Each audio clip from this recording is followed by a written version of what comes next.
on this street. This is a big concern to us in law enforcement, just to let us know as the legislative body, in order to provide us with an opportunity to respond and react to that. So that maybe they don't see any trends. Or if property crimes went up, or if vehicular break-ins went up, those would be the kinds of trends we should be on the lookout for. But other than that, I don't have anything else to add. Great. This is good. Thank you. I will, there was a fairly serious incident in town today. I'm sure a lot of you heard about it. The Sheriff's Department reported or responded to some gunshots, apparently, at 3rd and Franklin, I was told. As I understand it, was a domestic dispute. The Anzar school was on lockdown for some period of time. There was no danger. There was nothing outside of the immediate vicinity of where it occurred. The lockdown was purely a precautionary measure, which I think is terrific. But Sheriff's Department and CHP and perhaps other agencies responded, and they took the suspect into custody. So hopefully we'll learn a little bit more, and perhaps we'll see Captain LaMonica, because this was a pretty major event, next month.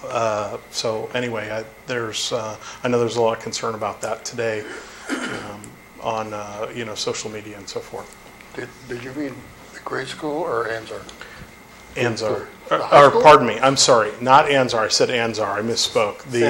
The San Juan school was placed on lockdown, not Anzar, for I think an hour and a half or so, and then was released. So, but again, it was nothing occurred there. There was nothing involving students or the faculty. It was purely a precautionary measure on the Sheriff's Department's part.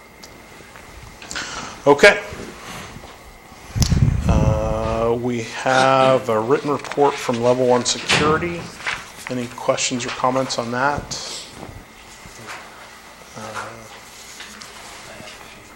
Okay. Is there someone here from Illinois? No, I don't believe so. We've not asked for that at this point.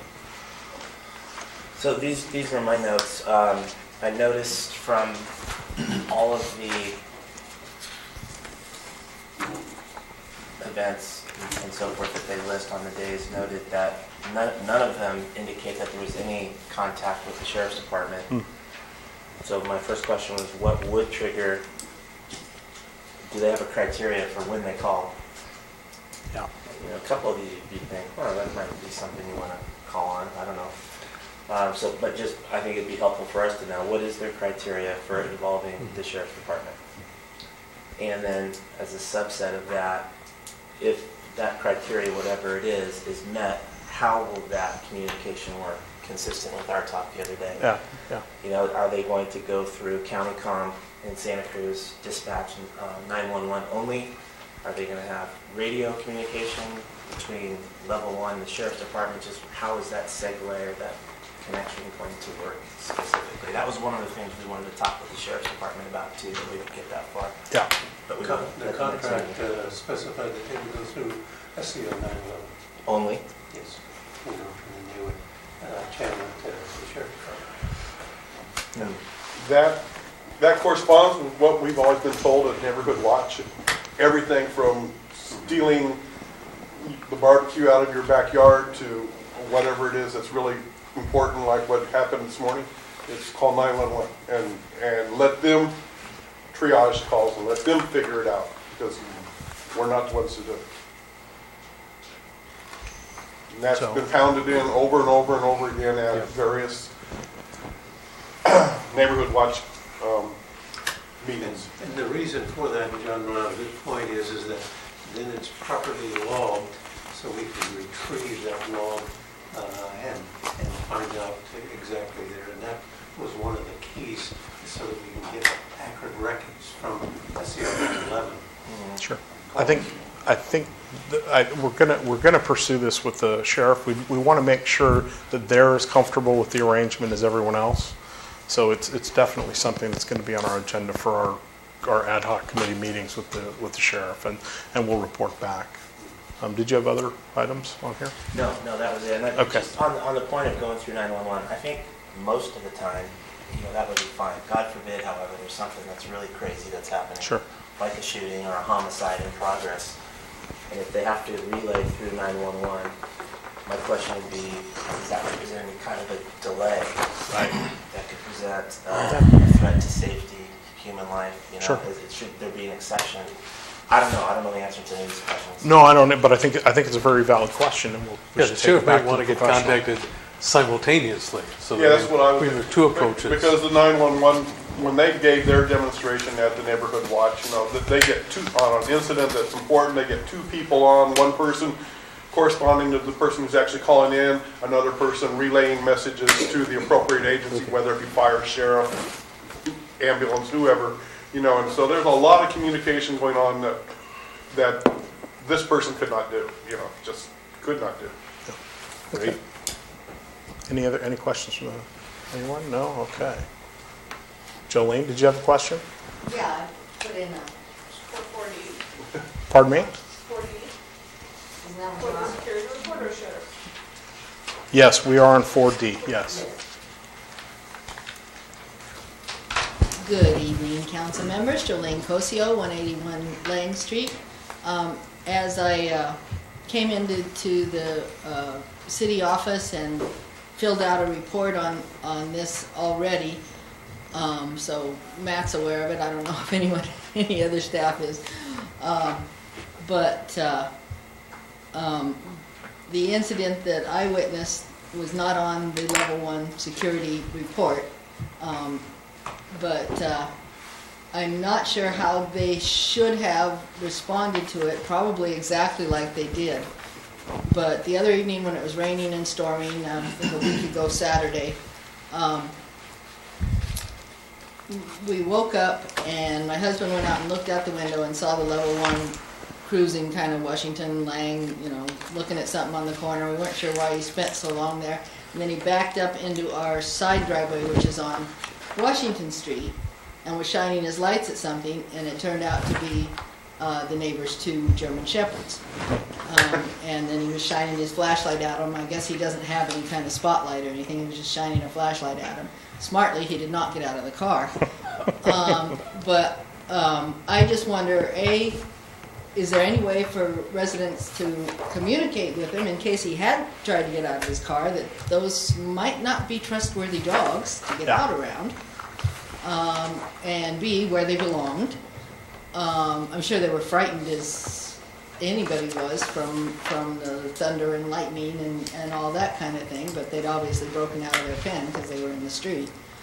And I'm not sure if we can communicate with the level 1 without actually going out in our night clothes and saying, "Hi, those are the neighbor's dogs. They live up there. They're vicious." What, if anything, we should do. And it comes down to a lot like you're talking about, how do they communicate with the sheriffs? Since we have no animal control, is there anything that they could have done differently? Not wanting to handle the dogs or anything, he finally just drove off. It's a little bit of a disturbance to us because we see these lights going on around our house. But I'm just curious what the response is. Can we communicate with them? Should we communicate with them? Is there, can we call them up and go, "Hey," or how does it all work? Sure. I'd say, Jolene, I would assume that they're properly trained, and they would be aware of a vicious dog, and that was probably why they didn't get out. Yeah. All we can say is that we just hope that they would act responsible and prudent, Yeah. But there isn't anyone that they can call in that case, because the dogs could have been from anywhere as far as they knew. Yeah. You can call the home office and let their dispatcher know, and then their dispatcher can. But was there anyone that level 1 could have contacted about the dogs being loose? I'm not sure. Could I comment real quick? Certainly. I'm Charlie Bedell with House Fire. So what I'm understanding is there was some danger that you wanted to alert the police of. So a lot of time when we go, if you're on 911 or you need to let them know, just call 911. And we like to come and talk to the residents because they know everything what's going on a lot better than what we do if we're covering a straight situation. So if you see something that's not right, get on the phone and you can call 911 and they'll relay right to the officer directly. But the thing, I don't know that. These 911 is in these are contact private with the level of security. They're not Private security. sheriffs. Yeah, and so it's a new situation, and we're sort of feeling our way along. And as these things come up, we're going to have to figure them out. There was quite a bit of talk about that communication path, and one of our concerns was that, particularly with someone choosing not to call 911 at a point when the level 1 security is not on, we don't want to confuse the issue. We have enough trouble getting citizens to call 911 as it is, or residents, I should say. Does the level 1 security, are they in contact with dispatch too? They are not in I don't know what their level of contact is with the 911 dispatch, Yeah. but they have their own process internally. So Because you could always call the non-emergency number and Yes. they could call them and say, hey, just heads up with that too. Sure. So thank you. It's good heads up. I've taken some notes. We're going to have to go back and sort of figure this out, I think, because it's obviously stuff that hasn't occurred to everybody.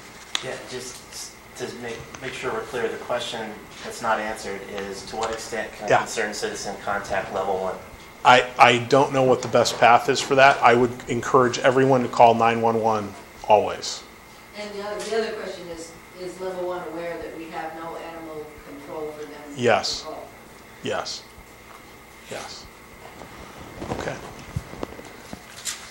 Anything else on that report, the 4D? No? Okay.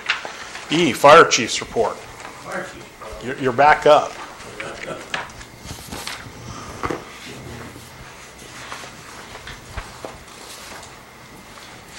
Got a few things, so give me a second, please.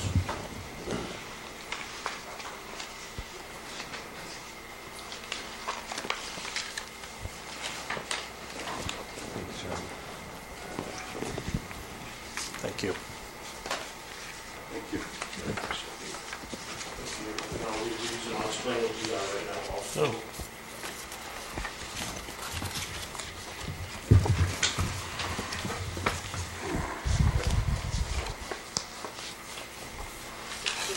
I did 10 of these.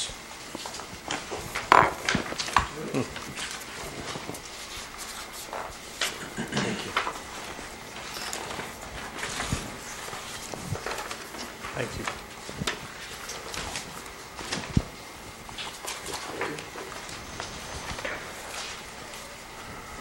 And this is for after I did print out a bunch of these, and I'll explain to you about that. That's about the flood, if you guys want to. I'll share what information I got and I saw today. Thank you. It's over your shoulder. This around here. There you go. Where was this? That's at the levee. So, real quick, my name is Charlie Bedolla, Carlos Bedolla. I'm a newly promoted battalion chief for the city of the Hollister Fire Department. I'm in charge. I'm the deputy fire marshal, so I'll be in charge of fire prevention. Great. So during the day, 8 to 5, that's what I'm committed to right there, and I do have overhead coverage on a certain shift too. We'll just go ahead and we'll jump into this since we're going to the floods, since that's very new. This was actually, there was 2 points of impact on from the floods on Lover's Lane. So there was one part where it came over on San Felipe, over the bank, and this was actually on the northern part of Lover's Lane, across the bridge. So as soon as you cross the bridge, and then I jumped in the picture, can you see me right there? Yeah. To show you how big the levee is, because I got in there today, we hadn't seen it yet, but it was well over, 20 to 30 feet high, and then probably about 50 to 60 feet. That's out by Duneville or how? Dunville on Lover's Lane. Lover's Lane's one up, but that was that whole area that ended up flooding up over there. So that we had 2 points of impact where it kind of just incorporated both of them, and that's a big, huge break in the levee. So they're currently, OES is currently working on to mitigate that problem right there. I mean, it brings up a good point too. Learning what's going on in the waterways, and what are we gonna do when the incident happens, because it did happen. Okay. Any questions on this? Did you have any flooding calls around there? We had some, and I was kind of following, I hate to say it, on Facebook with those, Joe, kind of monitoring that, and we had people driving around too, so out in the northern part from the Anzar Road, we're watching that kind of closely up there, and down over here by the canyon too. But you Watching weren't those also. called out to anything? We weren't called out to anything. Okay. And if anyone does, just call 911. Just Ends call on road 911. floods all the time, every year. Yeah. It's a regular Yeah. occurrence. Yeah, and the Lover's Lane, it was the regular flooding that they get to, but then it just rose so fast. And it's still flooded there right now on the roadway in addition, so, and we don't want people to be driving through it. We had people that were caught in it and they couldn't get out, the water rose so high and so fast with them. And then actually when the engine ended up coming back and getting them off, the vehicle was washed off the roadway. So they were lucky, they jumped out upon their pickup, they jumped up on top. One kid ended up falling in, they grabbed him, and then we just went and made a pick, and then as soon as they got him off, it washed off the roadway. So they're very fortunate, and it was hard, it just happened so fast. Okay. 4, I believe. The fire chief's report, it has all the districts, but we'll talk about District 4. We had 53 calls last month. This is as of December 1st through January 1st. 53 incidents, 8 vehicle accidents, 18 EMS, and 27 others, which include the public assist, alarm, gas leaks, hazmat also. As far as in service, engine 11, 13, 14, 24, 32, and P53, rescue 61, and truck 671. Support 65, our air unit is out of service right now. We're having trouble with the PTO, but they're going to be getting fixed. Maintenance, and support 65 is our mobile air unit. So we still have capabilities from Station 1 and Station 2 to refill our air bottles. And that's where we send them here. We send them off into downtown to get them refilled when we use them. Water tender 52 is in service. Engine 17 still out of service. 64, rescue 64 is out of service. And we're in the process of purchasing 2 brand new Type 1 fire apparatus. I believe they're looking at a fire truck and some Type 3s and Type 6s also. Our new water tenders get some warranty work right now. Okay. Then on the 3rd page, we have 4 chief officers. As of July 7th, we promoted 2 new chief officers, 1 in charge of training and 1 in charge of prevention. So we have a total of 4 now, along with the 9 fire captains, 9 fire engineers, 15 firefighters, 3 temp firefighters, which are working the solar project down south, so we're rotating them through. And then we have a total of 4 reserve firefighters. Right now, Have the reserve numbers down again? they're real down, but we've picked up a lot of them that were there, and so now it's time to retest, and we're trying to get When you say picked up, I don't understand what that full-time. means. So you've promoted up from the reserve we promoted program? 4 out of there, and then other people have taken off and taken other jobs elsewhere. Okay. So right now, we're in the process of actually getting compliant with the IFSAC, which is the minimum requirements that the whole country is going there. So we're trying to get into that, compliant with that. And then once we get that, we have a timeline of 6 to 9 months when we'll be adding personnel that they have to go through, as well as us to our training.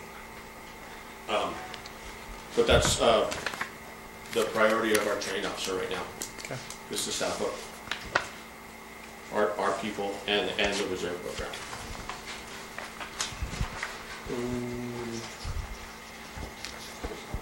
Operations and needs assessment, we have no, the contract is expired for that, and we're currently renegotiating the contract with the solar project. We currently have 2 people down there, 8 to 5. They're staffing Patrol 53 down there, and then the weekends they come back. So we're actually going to be rotating 10 different people through there in 2-month intervals, so that way we can keep the other personnel skills up to par, their firefighting skills and EMS skills, and not leaving just 2 people out there for the duration. Each project, I think, they're doing two areas right now, and I think that takes a year, and I believe there's like 8 different areas that they're working on. So it sounds like it'll take a little while. Okay, thank you. Any And as far as the facilities, some key components are the primal vent. It's something regardless who takes care of San Juan, whether it's us or whoever, it's something that's really critical for the infrastructure. The primal vent, which is the exhaust removal for the engines of the station. It's proven and known that, and it's OSHA, that the diesel exhaust is given a chronic exposure. It does cause brain cancer. So you need to get the exhaust removal system in there. So when they come on up, we hook them up.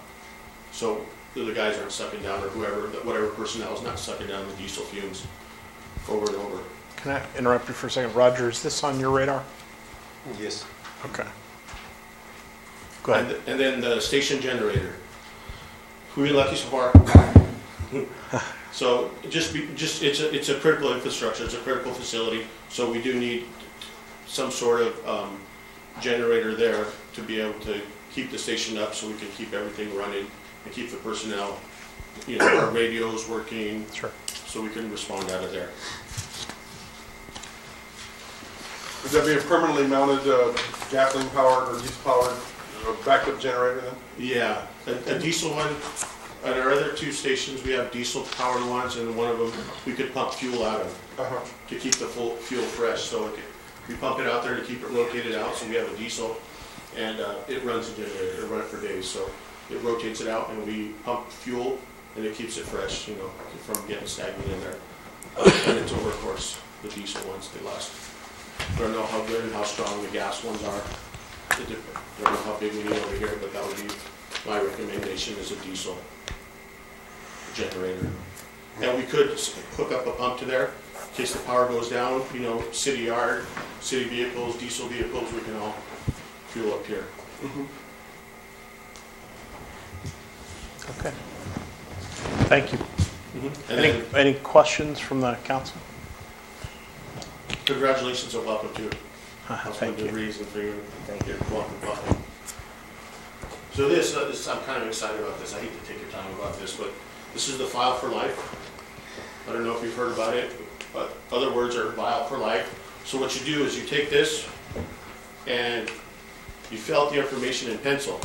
So when the fire department comes there or EMS comes there, this is supposed to stick to your refrigerator. And if you don't have the magnet refrigerator, you can tape it on there. But use a pencil, that way they'll have all the vital medical information that we need. We worked with AAA on this and got a bunch of these made, and I'm like, hey, we don't have anyone there, so we'll pass them out. Take them, pass them, we'll leave them out. We can leave them in City Hall.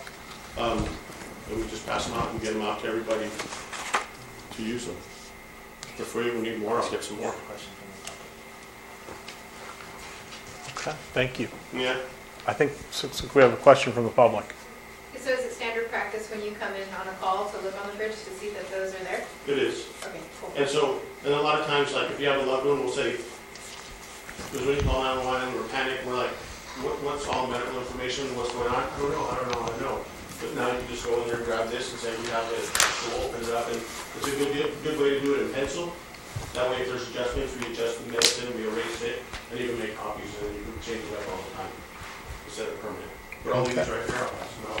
If anyone wants to take some, and then I can bring some, leave some at City Hall, unless everyone takes these tonight, pass them out. The more the better, so I encourage you to take some and pass them out. Thanks very much. Okay? Okay, library report. Anybody have any questions on the library report? No? Okay.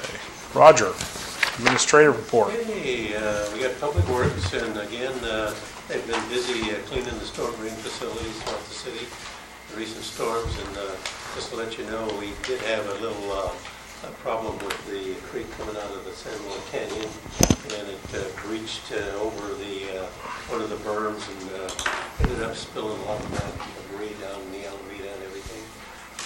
The crew got right on it, and we brought up some base rock and packed it up and kind of elevated it. It did occur right at that little concrete bridge that goes into the 62 acres, and that was where it got kind of jammed up and it spilled over. So that's one of the solutions that we want to deal with the landowner, see if we can get that to where it's maybe elevated and reduce that potential.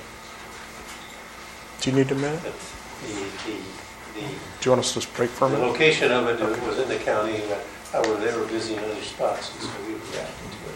It's right next to the city. In the planning department, again, Matt's done a great job of getting ready for the water forum. We had a successful Saturday event, and even the goal setting was very informative and gave a lot of the citizens an insight to our revenues and expenditures and how we balance the budget. The managing department, we're still busy with trying to comply with this state order, directive from the state,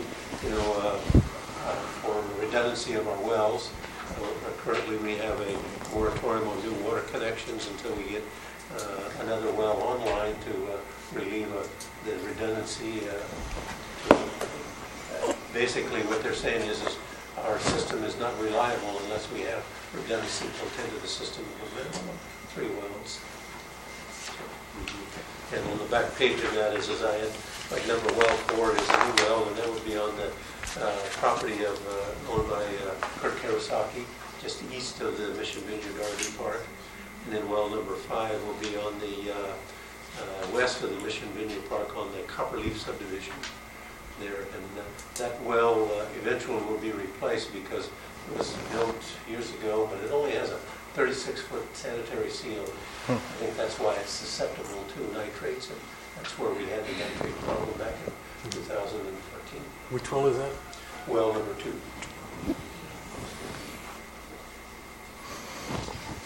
Okay, any questions, comments? John, you want to start? Do you have any questions? Not right now, no. Okay, Tony? No.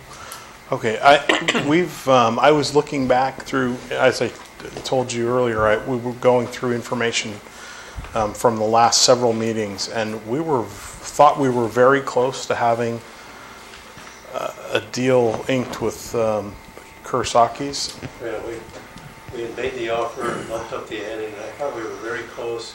And then all of a sudden, he wanted to get into a lease arrangement with the land.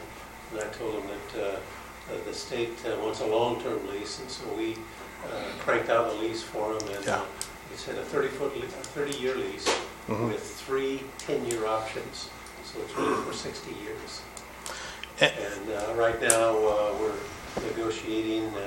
He called me and said that he's leaving for Los Angeles. He'll be back on the 30th.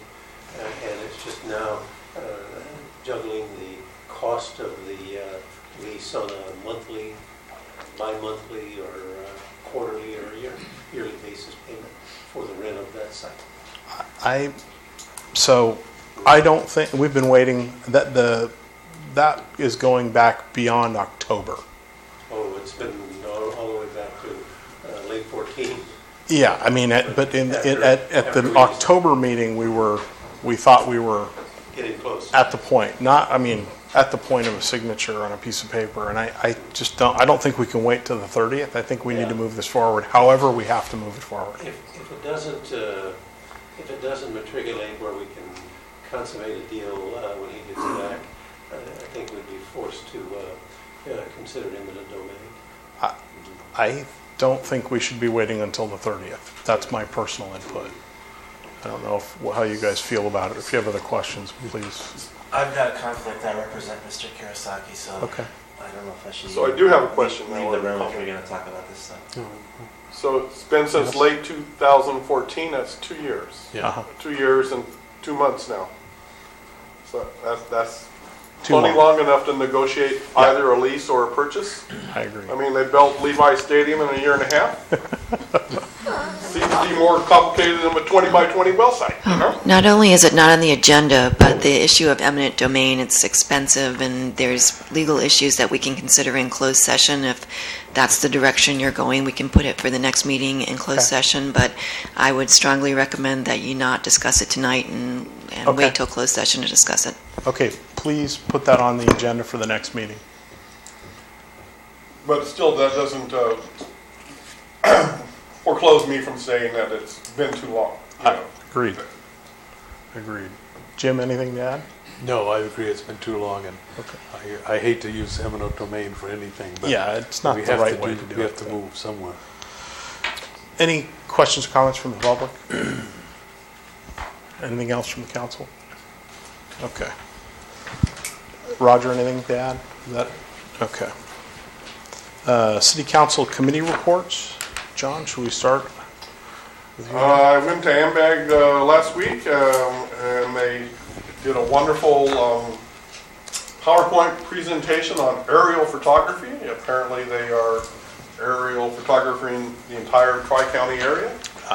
There's a very special name for it, and it slips me right now. It's like a 5-syllable name. So. Yeah. Geo something imaging. It has to do with GIS, but no, it Yeah. starts with ortho. I thought it was, Oh, that's right. I thought it was ornithology or something. You know, and it's not it. Anyway, they're going to do it, and it's going to be available to all the various cities and counties for a cost. Yeah. Thanks. Anything else? No? No.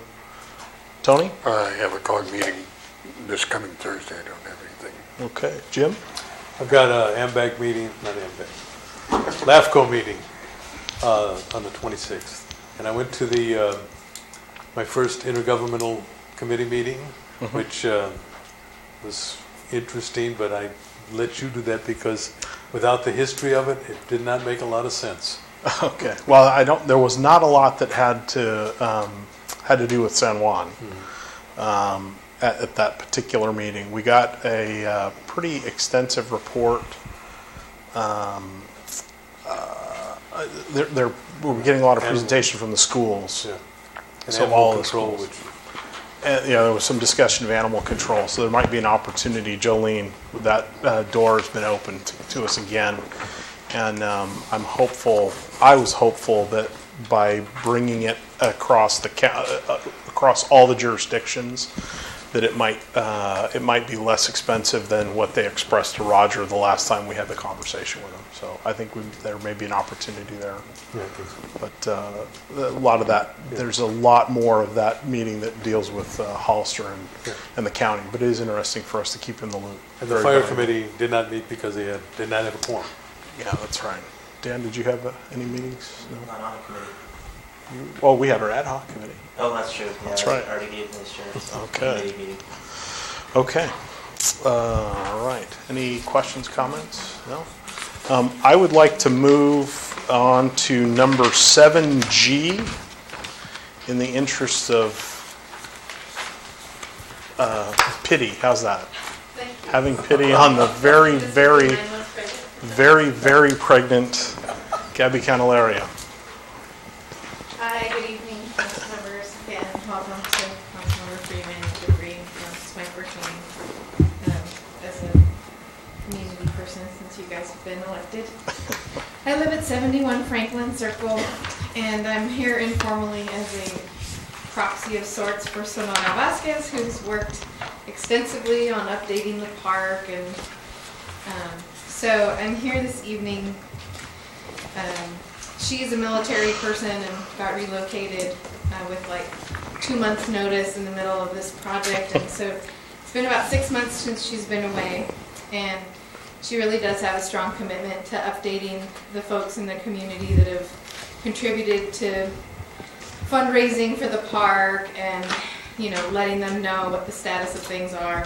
And I know she's been in touch with Roger recently about some outstanding steps that are still needing to be completed at the park. So I'll just mention a few of those. One is, for those of you that have been to the park, there's rubber matting now on the floor and some updates to some of the structures. And there's one little side area that still had some contaminated cat poop, sand and stuff. And that's being dug out, and they're going to put some toddler swings and an activity panel there. And it's my understanding that it's at the city yard. It's been there for the last 6 months and is just waiting to be installed. And it's Joe from Public Works has reached out and said that that's something that's going to be happening soon, that they'll take care of. So with respect to that,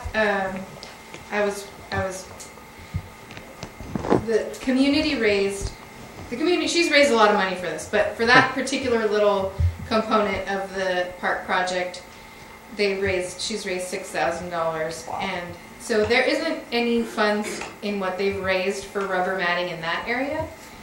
So I'm just thought I'd throw it out there to see if the city has any funds to contribute toward that and to rubber mat that small toddler area. A quote she got from Ross Recreation was $9,300, and she's aware that a cost comparison would need to be done if there does happen to be funds available to complete that. So we're looking forward. I'm a parent here in town, go to the park all the time, looking forward to that getting completed.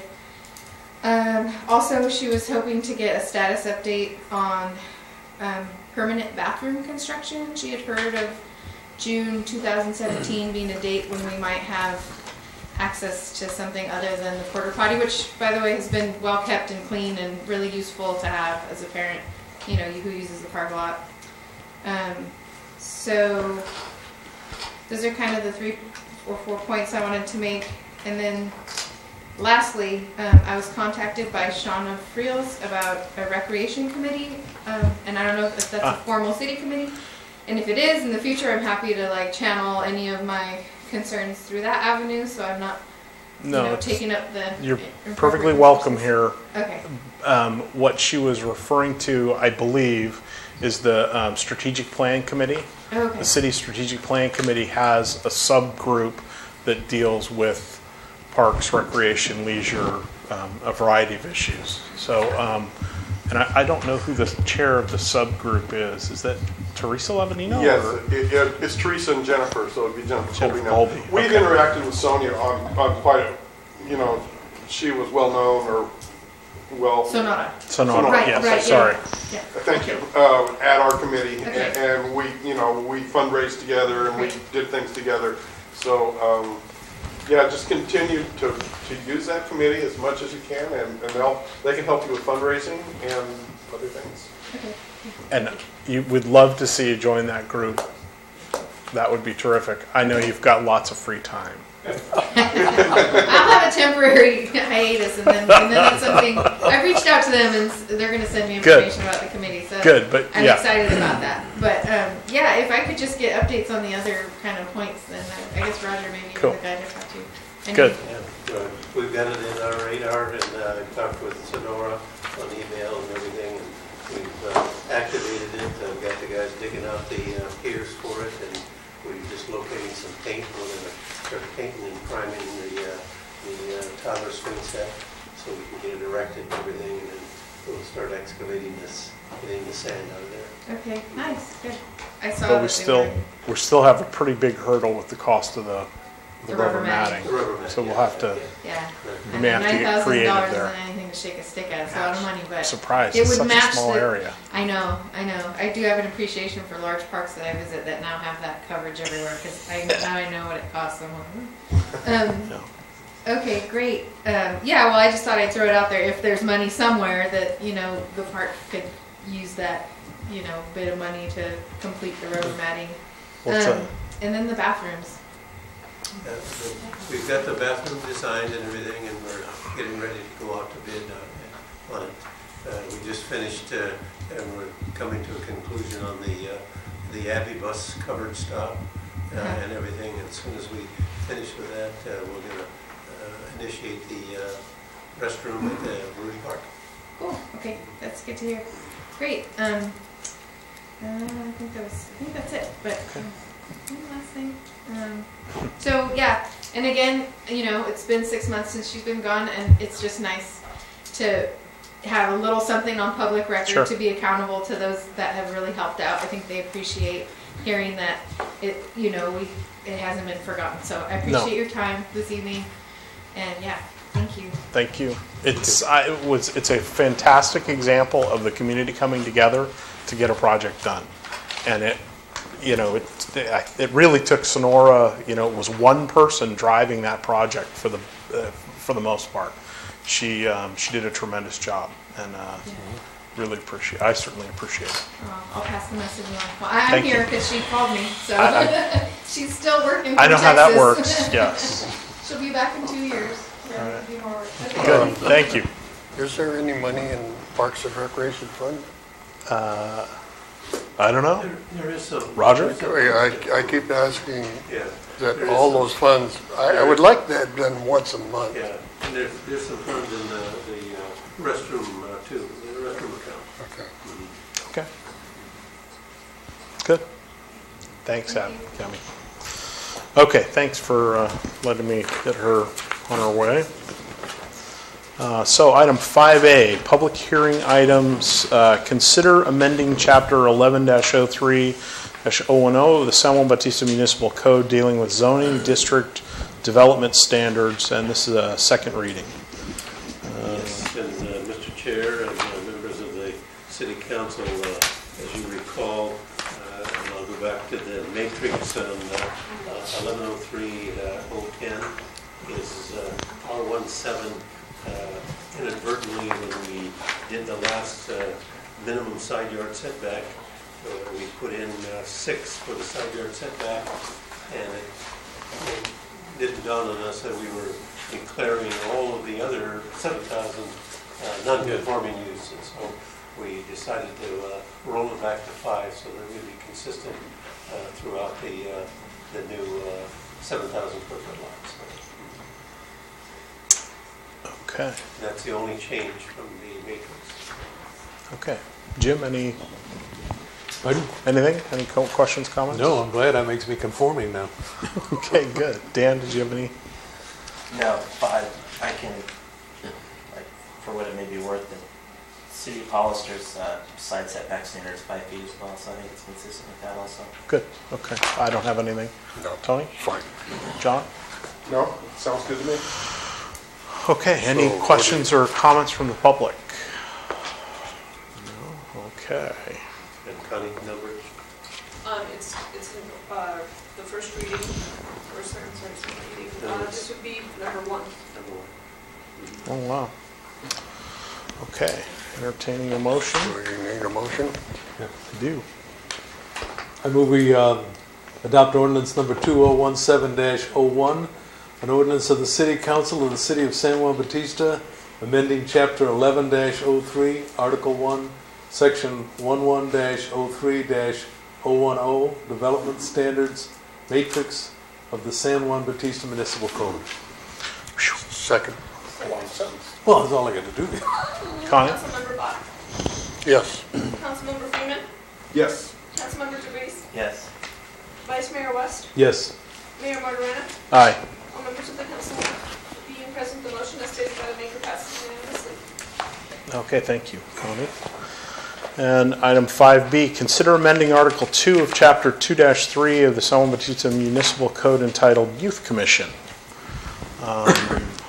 John, do you want to As we discuss that? talked a little bit about it last time, what this change is going to do is let basically anyone who's attending Anzar High or even San Juan School to be a member of the Youth Commission.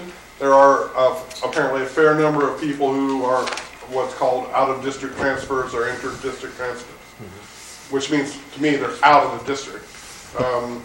And they're coming from places like Prunedale and Hollister, and, you know, the surrounding areas, Watsonville maybe, Royal Oaks, but they're not necessarily in our school district. But this would allow those people who go to, for the most part, Anzar High to be on the Youth Commission. Okay. Any questions? Comments? When I was on the Parks and Rec Commission in the county, we had students on it too, and we had 2 on it every time. And it was really good. They had a lot of ideas, they had a lot of work, they were on for a short period of time, and I think it helped them and it helped us. I think it was a good thing. Good.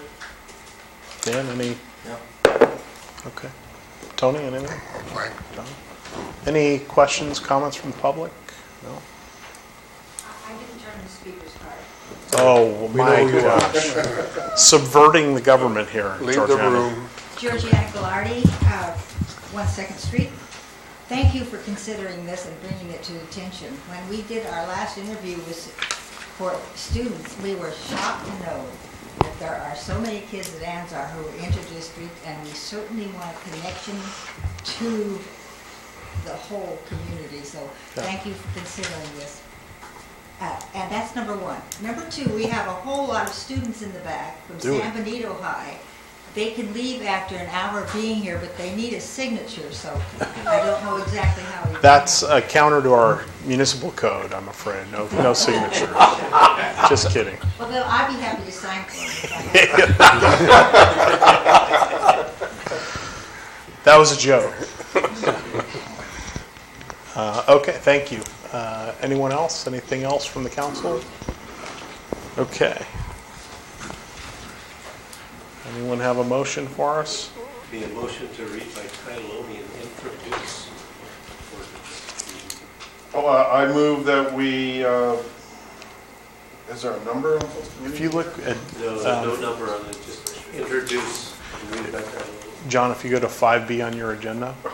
I'm looking here. Yeah, no, it's just, this will be easier for you. Okay. It says, Okay. the second line says introduce ordinance and read by title only. Okay, I move that we introduce by ordinance and read by title only, amending Article 2, Chapters 2 through 3.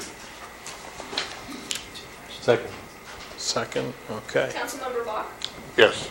Councilmember Freeman, Yes. Councilmember DeVries. Yes. Vice Mayor West, Yes.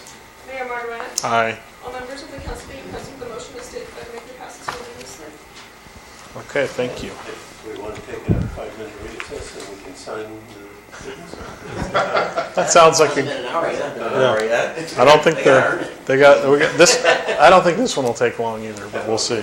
So 5C, consider revocation of design review permit DR 2013-33 for the brewery project. Okay. Roger? Mr. Mayor, members of the council, the application by Mr. Serta was a developer of the brewery building. He initiated this thing back in the late 2012 for the demolition, reconstruction, and lot line adjustment of the site. He brought forth there and through the Planning Commission and the Historical Resources Board, they granted him approval, subject to conditions of approval, mitigation measures, and monitoring reports. So as he proceeded, the city reviewed his plans and authorized the construction and demolition of the brewery building and the reconstruction of it. And things were going over the good for a couple of years, and then over the last 3 years, the work kind of stopped, and then there was a few problems. We understand that Mr. Serta is going through some family problems. However, it has sat vacant for a considerably long time, to the point where back in, I think it was about March of last year, I took the Uniform Building Code, the California Building Code. If work ceases for a period of 180 days, where there's no continuous work and everything, the building permit is voided and invalid. And I took that action against the building permit, and so currently now there is no building permit for the project to continue. However, there is existing a site and design review permit that was issued by the Planning Commission with recommendations from the HRB there, and that is still existing. And for us to let that thing languish anymore, we felt that it's time, because of the lack of progress and work, that is becoming a public nuisance, a lot of weeds, and even some of the electrical poles have been damaged and stuff. And we were really concerned with it about last year, and then we put a fence around it to keep the tourists from falling in on the storm drain ditch there, right next to it, and keeping them out of the building, because we found a few homeless people in there at one time. So it's been an eyesore to the entrance of the city of San Juan coming in there, and we felt that maybe this would be the catalyst to revoke the site and design review permit and then have Mr. Serta, if he wants to continue with it. And this is act together, he'll come back and then has to come in front of the planning commission and historical resources board and show cause why he should continue with this thing. So our recommendation is to revoke the permit. In our staff report, we gave you the revocation of the permit, and that has to be done by the city council of the planning commission. And we sent out a certified letter to the owner with a request of a reply. We did not get an answer from him. We got back the slip from the postal service and stuff like that. And there might be somebody in the audience that wants to speak to it maybe. And our recommendation is to conduct the revocation hearing and consider the input and revoke the permit by adopting the resolution. And with that in mind, the city attorney recommended that I change the process around the findings by including a statement that the findings is that the use would be detrimental to the health, safety, and morale and comfort of the general welfare of persons residing and working in the neighborhood. That's of such use of the business around the use because, and then there is 1, 2, 3, 4, 5, 6 findings. Would you like me to read those? Yeah. Go ahead. Excuse me, Mr. Mayor, I'm remiss, I should have announced this when the agenda item was called, but I have a conflict with this matter too. Okay. I don't even feel comfortable being up here while you're No, talking about this. we I'll just typically- step out there. Can you slide me? Perfect, absolutely, thank you. Yeah. Okay. Okay, and if I can read? Yes, thank you. The applicant has failed to fulfill the conditions of approval of the site design review permit granted under HRB-DR 21333. The applicant has failed to maintain the site adequately by allowing weeds, debris, and litter accumulated in the property for an unsightly appearance. That the applicant has not repaired and maintained the site improvements and allowed damage to facilities and closed trash area. That the site is located at the gateway of the City of Historical District and is unsightly condition. Disrepair of the building is a major distraction to the visitors of the city. That the applicant has not properly maintained the drainage facilities of the site and allows subsurface water to become stagnant and odorous. And the applicant has allowed the surface condition of the paving lot to be an unsightly condition. Okay. So we're using, what you just distributed is what we're going to act on. And that revised resolution that I gave you Okay. highlights with the recommendations of findings of facts that is detrimental to the health, safety, and welfare. Okay. Sign those guys. Somebody signed them? Trish Good. sign him. Good job. The real power. 701, I noticed. Yeah. I was going to take mine up to see if I could get it signed. Okay, thank you, Roger. Jim? What? Any No, any questions? I talked with the owner a long time ago, and he wanted to sell it, but he wanted way too much money, and it's not finished, and he's going through a divorce or some social thing, or personal thing, and I hate to do this because it's hard to get a building permit, Yeah. and the thing is worth more with a building permit in place. Yeah. But I would agree with Roger on that. Okay. John? Well, in the workshop we had Saturday, I kind of stated that there's, always two ways to do it, a carrot and stick approach. This is obviously a little bit of the stick. Yeah. And I understand because he's had a carrot in front of him for a good long time and nothing's happened. So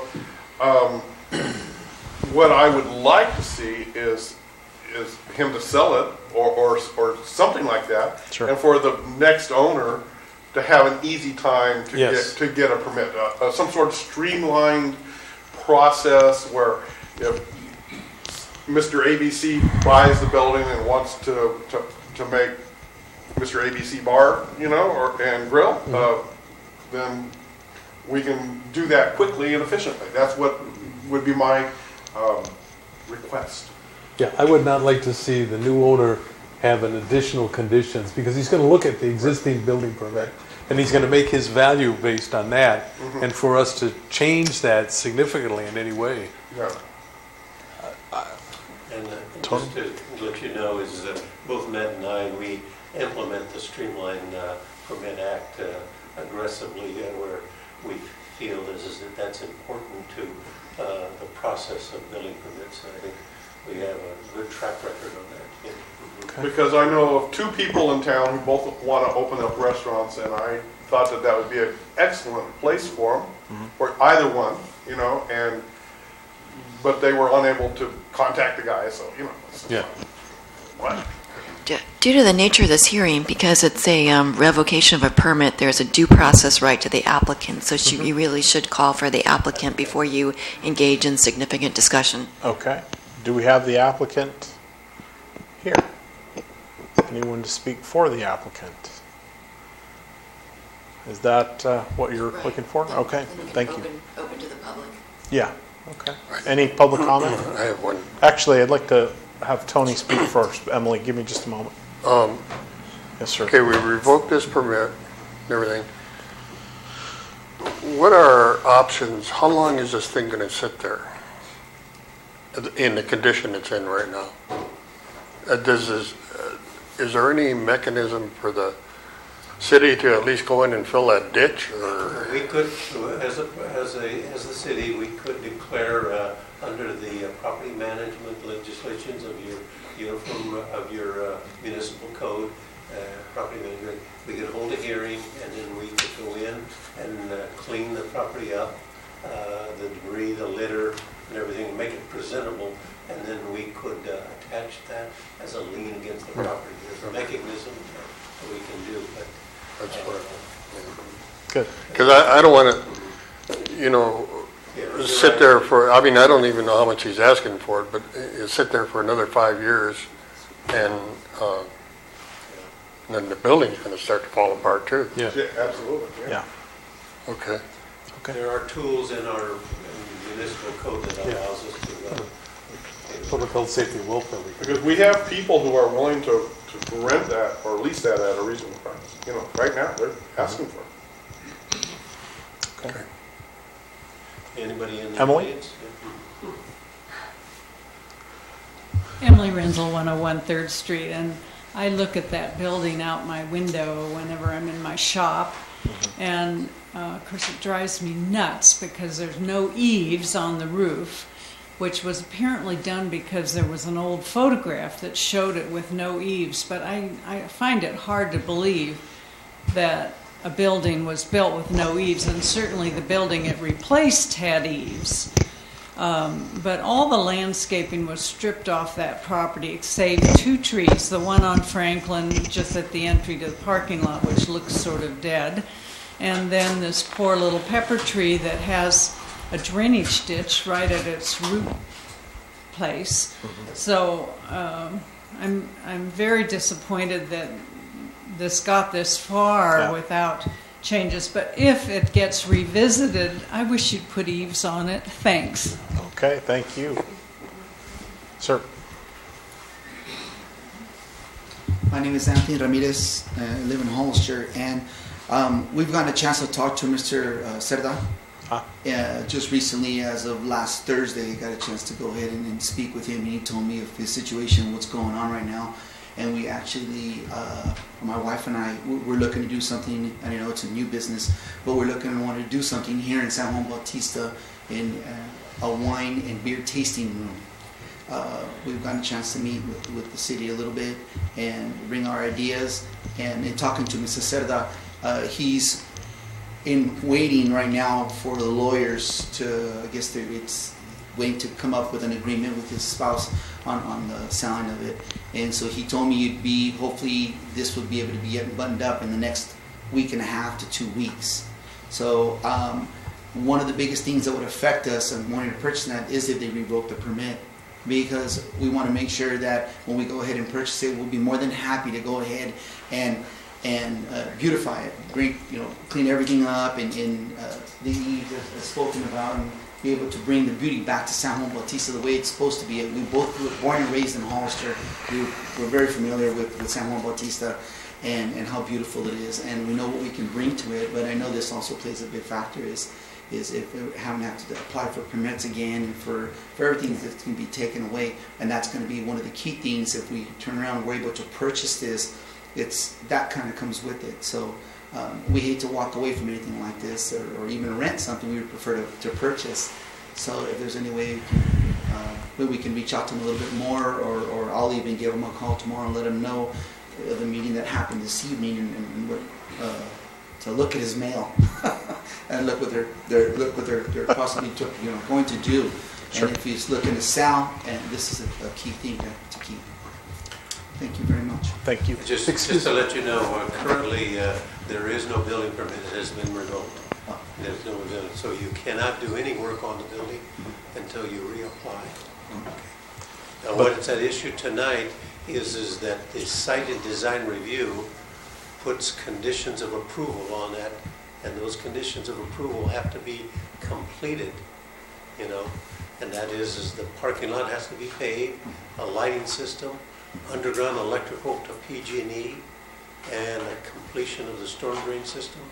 And there's a lot of other things. And the site design review also had a commercial building in the back, a 2-story, and that has to be completed. So the obligation, whoever takes it over, is horrendous. Now, we can continue this and give an adequate thing, but if nothing takes place, then it's going to be revoked at this time, because we're sick and tired of waiting, and it's an eyesore. Yeah. Jim, you had a question? How soon would you move onto this if all you had to do was get another building permit? Well, I guess what I'm asking is if you're very close, I don't want to pull it and make them go through that again, because you might have to. Well, it all depends on Mr. Cerda. I mean, if he's willing to go ahead and sell, and we can agree to a price on the property, then whatever we can go through the banks and get an escrow, Would you have something concrete by next month's meeting? Good question. I would try. Again, it depends on the banks. It depends on Mr. Cerda. If he drags us out for another 2-3 weeks, then I have nothing to stand on. Yeah. So he pretty much holds the cards right now. I understand. I would say my inclination would be to continue this and view it to our next meeting, and then take it up again then. What do you guys? Okay, you have to understand, you're still going to have to come and get a building permit. Because we don't know what's happened inside that building or whatever. And then, as Roger mentioned, the permit did include, now whether or not you wanted to do it, a 2-story commercial building behind that. So as long as you understand that there's no permit, no building permit right now, and I wouldn't have a problem extending this for 1 more month as far as the site and architectural review, but I don't want it to go any further than that. Sure. I want to see something concrete by the next council meeting. I understood. If Mr. Cerda, if I'm able to get a hold of him by the end of this week and let him know this is where the city council stands and he's willing to meet with the attorneys, his attorney and her attorney, and they're able to move something forward, then we can fast track this to her and let's get this rolling. Just to explain to him that if we do this, somebody's got to start all over again. And I don't know if you've ever done anything in San Juan, but that's not really an easy thing to do. And that's one thing we don't want to do. We don't want to. I mean, something we want to fast track. We want to move forward and be able to open doors in the next several months. So that means we have to take care of all these issues within the next 2 months. Just kind of explain it to them and that takes away from the value of the property. Exactly. Yeah, a great deal. Exactly. A great deal. John, anything to add? No, I agree on the continuance. I want to see it developed. I don't. Yeah. Okay. I would say the other thing I would add is that if for whatever reason it's not cleared up and moving forward, and we get to that next meeting, if he's not here, I don't even think I want to hear it. I don't want to hear anything other than, if he's not going to come and participate in the process, we can't, I mean, we just don't need to deal with that. I mean, he has thumbed his nose at this city for a while. Okay, so it sounds like the consensus is to continue the item? Yes? You need a motion for that? Or? I think we do. Okay, I'd make a motion, we continue item, whatever it was. 5C, the HRB DR 2013-33. for the brewery project. To our next meeting? Till the next meeting. To our next meeting. Second. Okay. Connie? Councilmember Bach? Yes. Councilmember Freeman? Yes. Councilmember DeVries is absent. Councilmember West? Yes. Mayor Martinez? Aye. DeVries is conflict of interest, not absent. I'm sorry? He's conflict of interest, not absent. Okay. 4 members of the council being present, the motion is taken by the mayor. Matt, could you grab Dan for us, please? Okay, we'll wait for Councilmember DeVries for our next item. It's a biggie.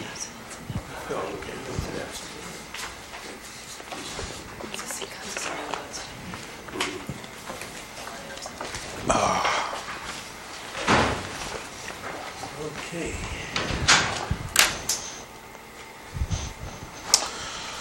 Okay.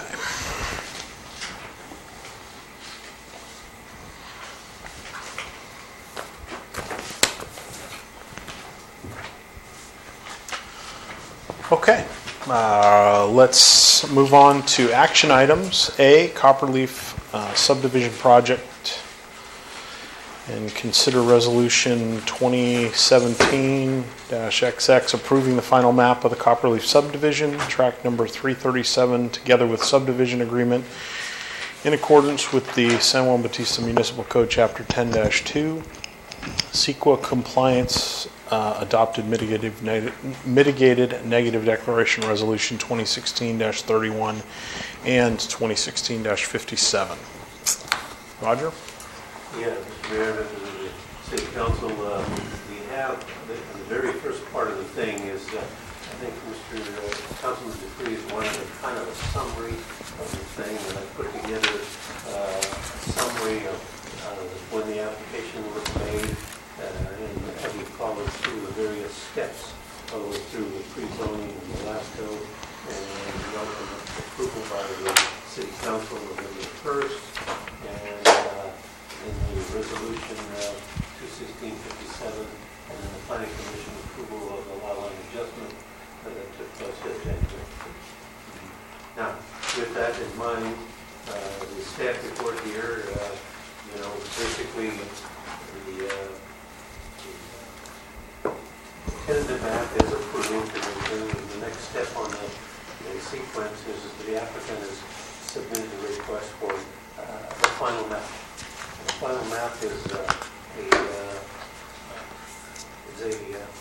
action by the City Council where you adopt the final map and you either accept or do not accept the public right-of-way, easements, any dedication, or anything like that.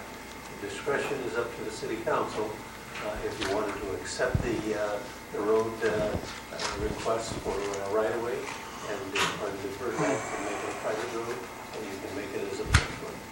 Those are choices that you make by accepting the final map.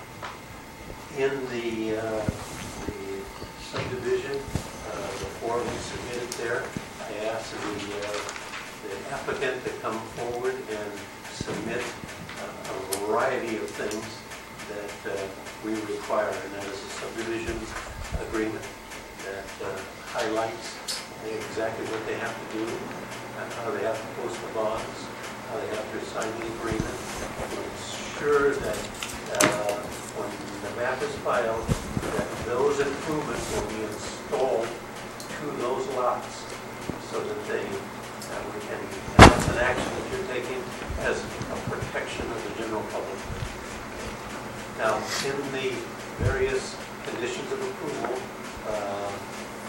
like we did with Rancho's Vista, the site and design review was part of a condition where they had to come in front of the planning commission to receive site and design review. Planning commission didn't do it at the time when they approved the tentative map, because they were interested in the design criteria, the lot layouts, the size of the lots and stuff like that, the landscaping, the infrastructure. The design of the homes was always referred to as the final decision that the planning commission wanted to do through the site and design review commit process. And that was condition number 20 in the exhibit A of the chairman of the executive. The subdivision agreement. Now, one of the questions was asked to me earlier is why is this development agreement doesn't be comprehensive that the Rancho Vista had? Development agreement is different than the subdivision improvement agreement. The development agreement, many clients and applicants request development agreement because it fixes all of the criteria, it identifies every step in approval they're going to make, and it fixes the rules of the game that they've established at the time of the permit. So subsequently, if the city council comes back 2 or 3 years from now while they're building it, and up the fee or more impact fees and stuff like that, they can't do it because the development agreement fixes the rules under which he can comply with this subdivision. It's a contract. It's a contract. In this subdivision here, the applicant did not request a development agreement. So that when they submitted their application and request for the final map, then I sent them a subdivision improvement agreement. And it's kind of an informal development agreement, but it rounds out exactly what they have to do.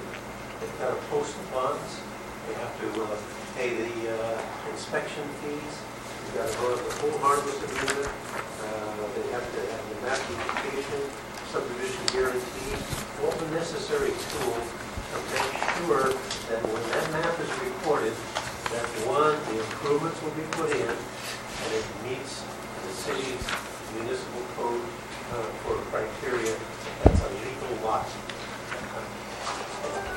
This time here, the applicant does not have approval to build the lots because we have a water moratorium, and they must go through, as condition 20 points out, they must go through to get site and design review of the various lots.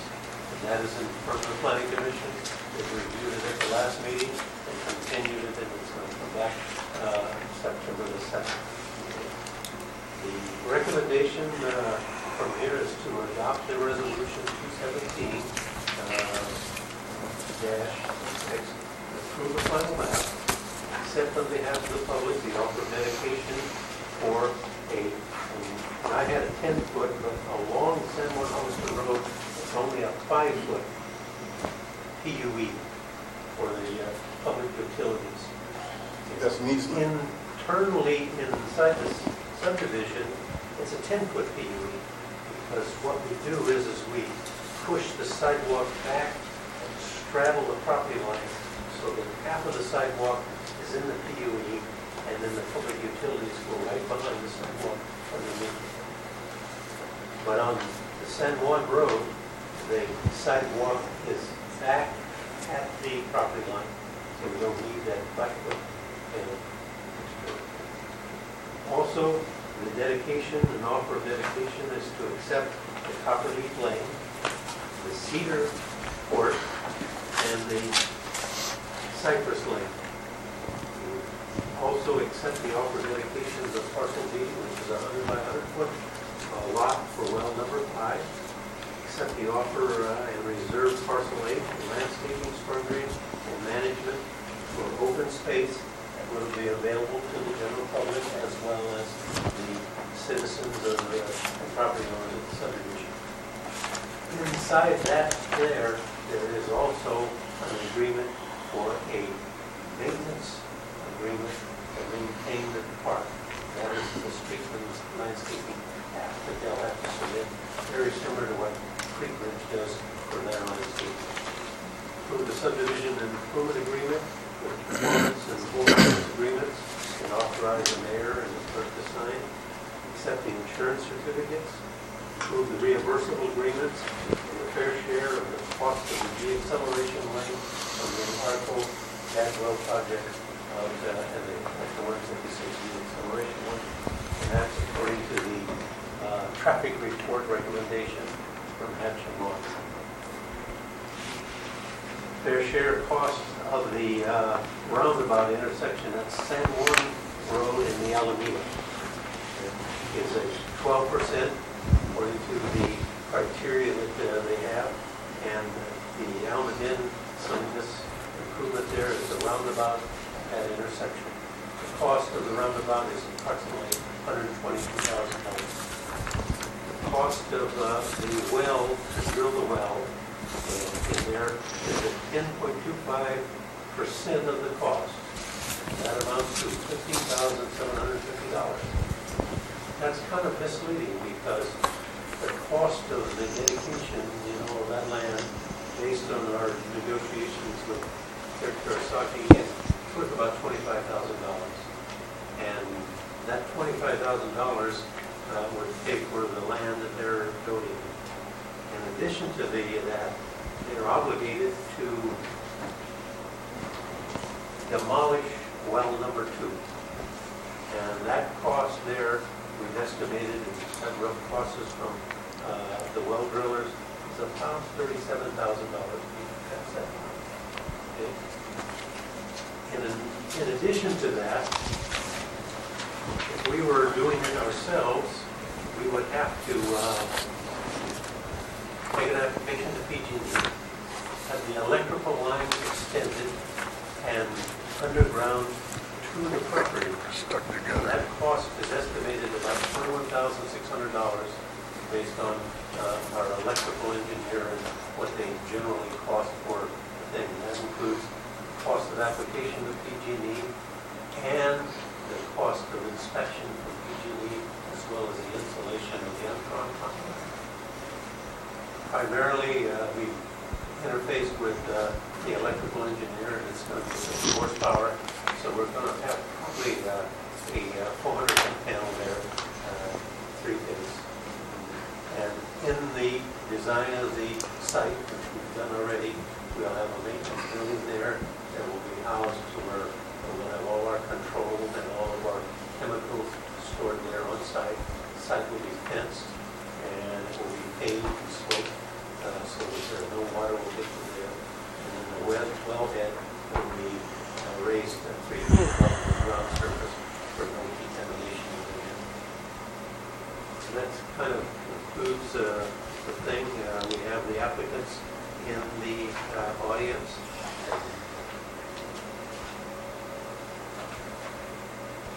And with your application, I pulled together a series of resolutions that show some of the processes that I went through on from the city council as well as the planning commission, the pre-zoning, the annexation, and some of the hearing that where the tentative map was denied and came back to you. Deborah, I'd like to get a little input, more background on the difference between the tentative map and the final map, and why, who sees which and why, and just a little background would be helpful. So I just wanted to add to the city manager's staff report that the city council didn't actually approve the tentative map in this matter. Right. That it actually met in closed session under threat of litigation and came out of closed session and determined that the map had been certified by the failure of the planning commission to act in a timely manner on the map. So you did not approve the map. Right. And that's set forth in the resolution that the city council approved for the tentative map. So this is a vesting tentative map, which means once the tentative map is approved, that the law freezes on that date, and once the tentative map is approved, it pretty much sets out the blocks and the sidewalks and the roads, and sets forth a list of conditions that the applicant has to satisfy in order to have his final map approved. And it's pretty usual to have a subdivision improvement agreement which freezes in the costs that they have to pay. Reimbursement agreements mean that they're going to make the they're going to contribute to the improvement, and then if an amount, if other people come in and they pay over that amount, then they can get some money back. So it's like a kind of a bond for that improvement with the city. I mean, these are all regular things. Roger and I talked about the indemnity agreement, and I assume they signed the indemnity agreement. Yes. Right, which is a term of that, which means that if the city's sued on this project, they're going to indemnify and hold harmless the city and defend the city in any lawsuit.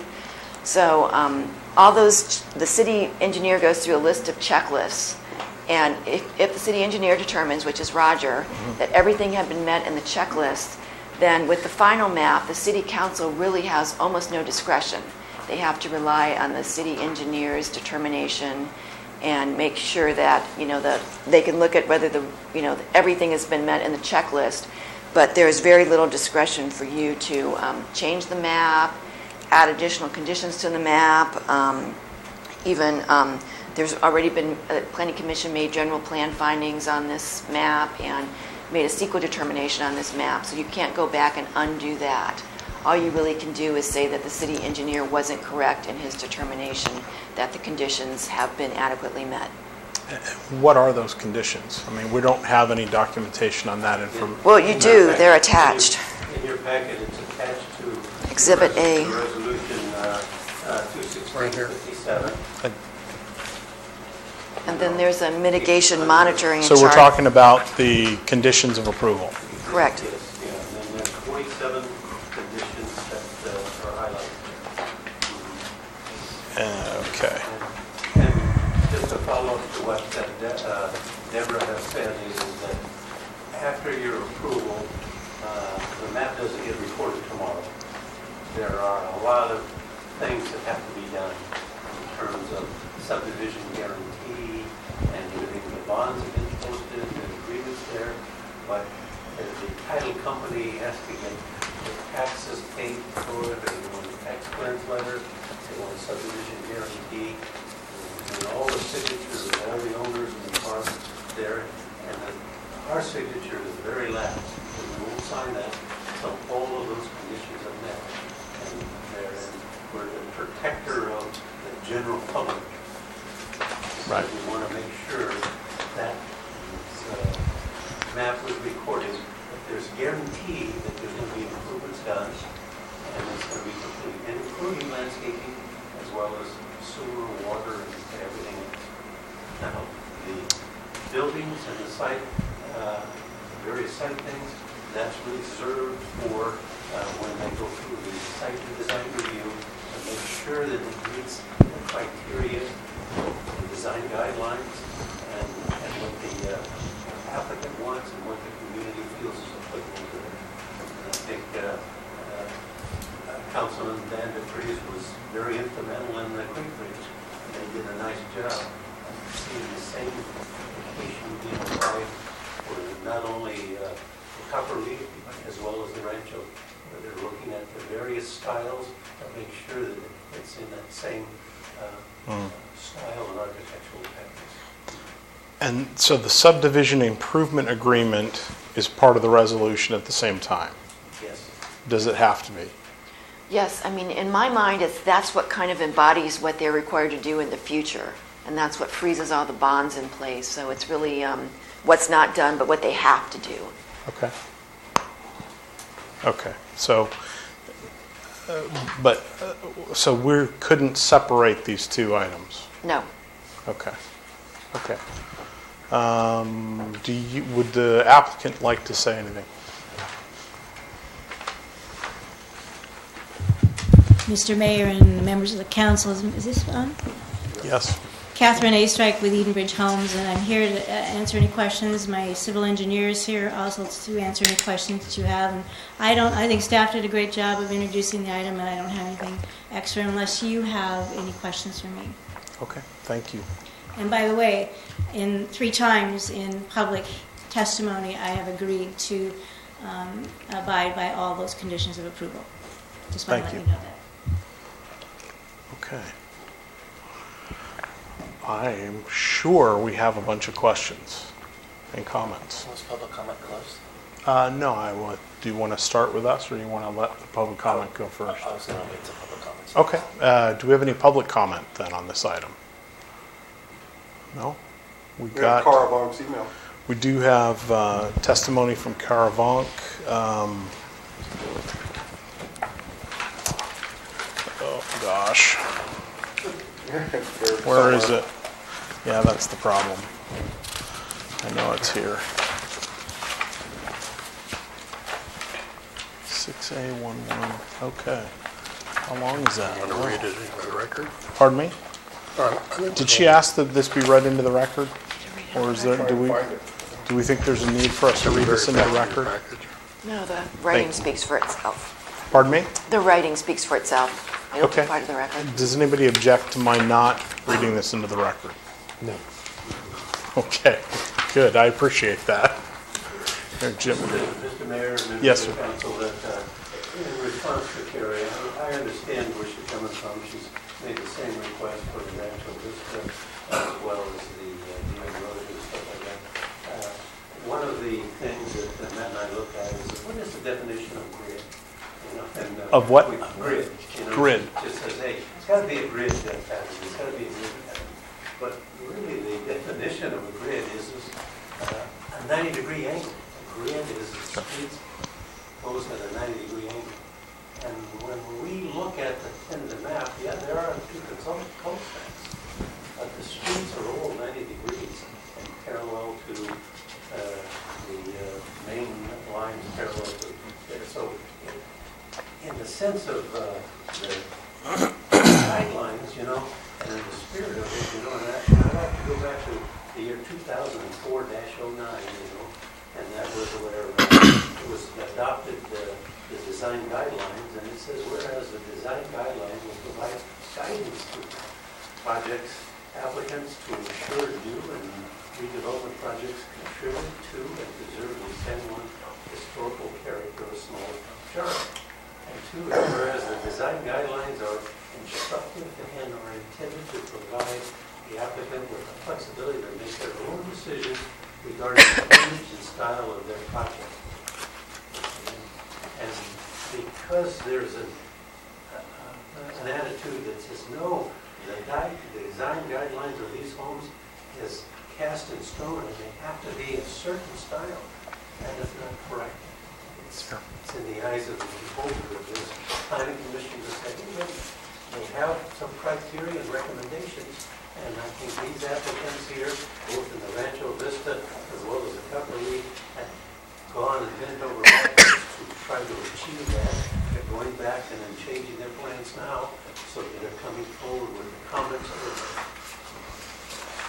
Okay. If I could just briefly comment on that, I think Ms. Fonk's comments are more directed towards the Planning Commission and the design review process they're doing right now, and even the city manager's comments are related to design review.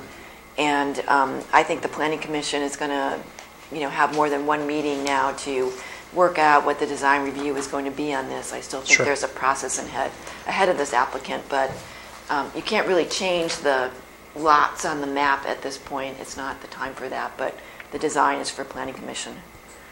Okay. And it's important to understand, because a lot of people don't understand.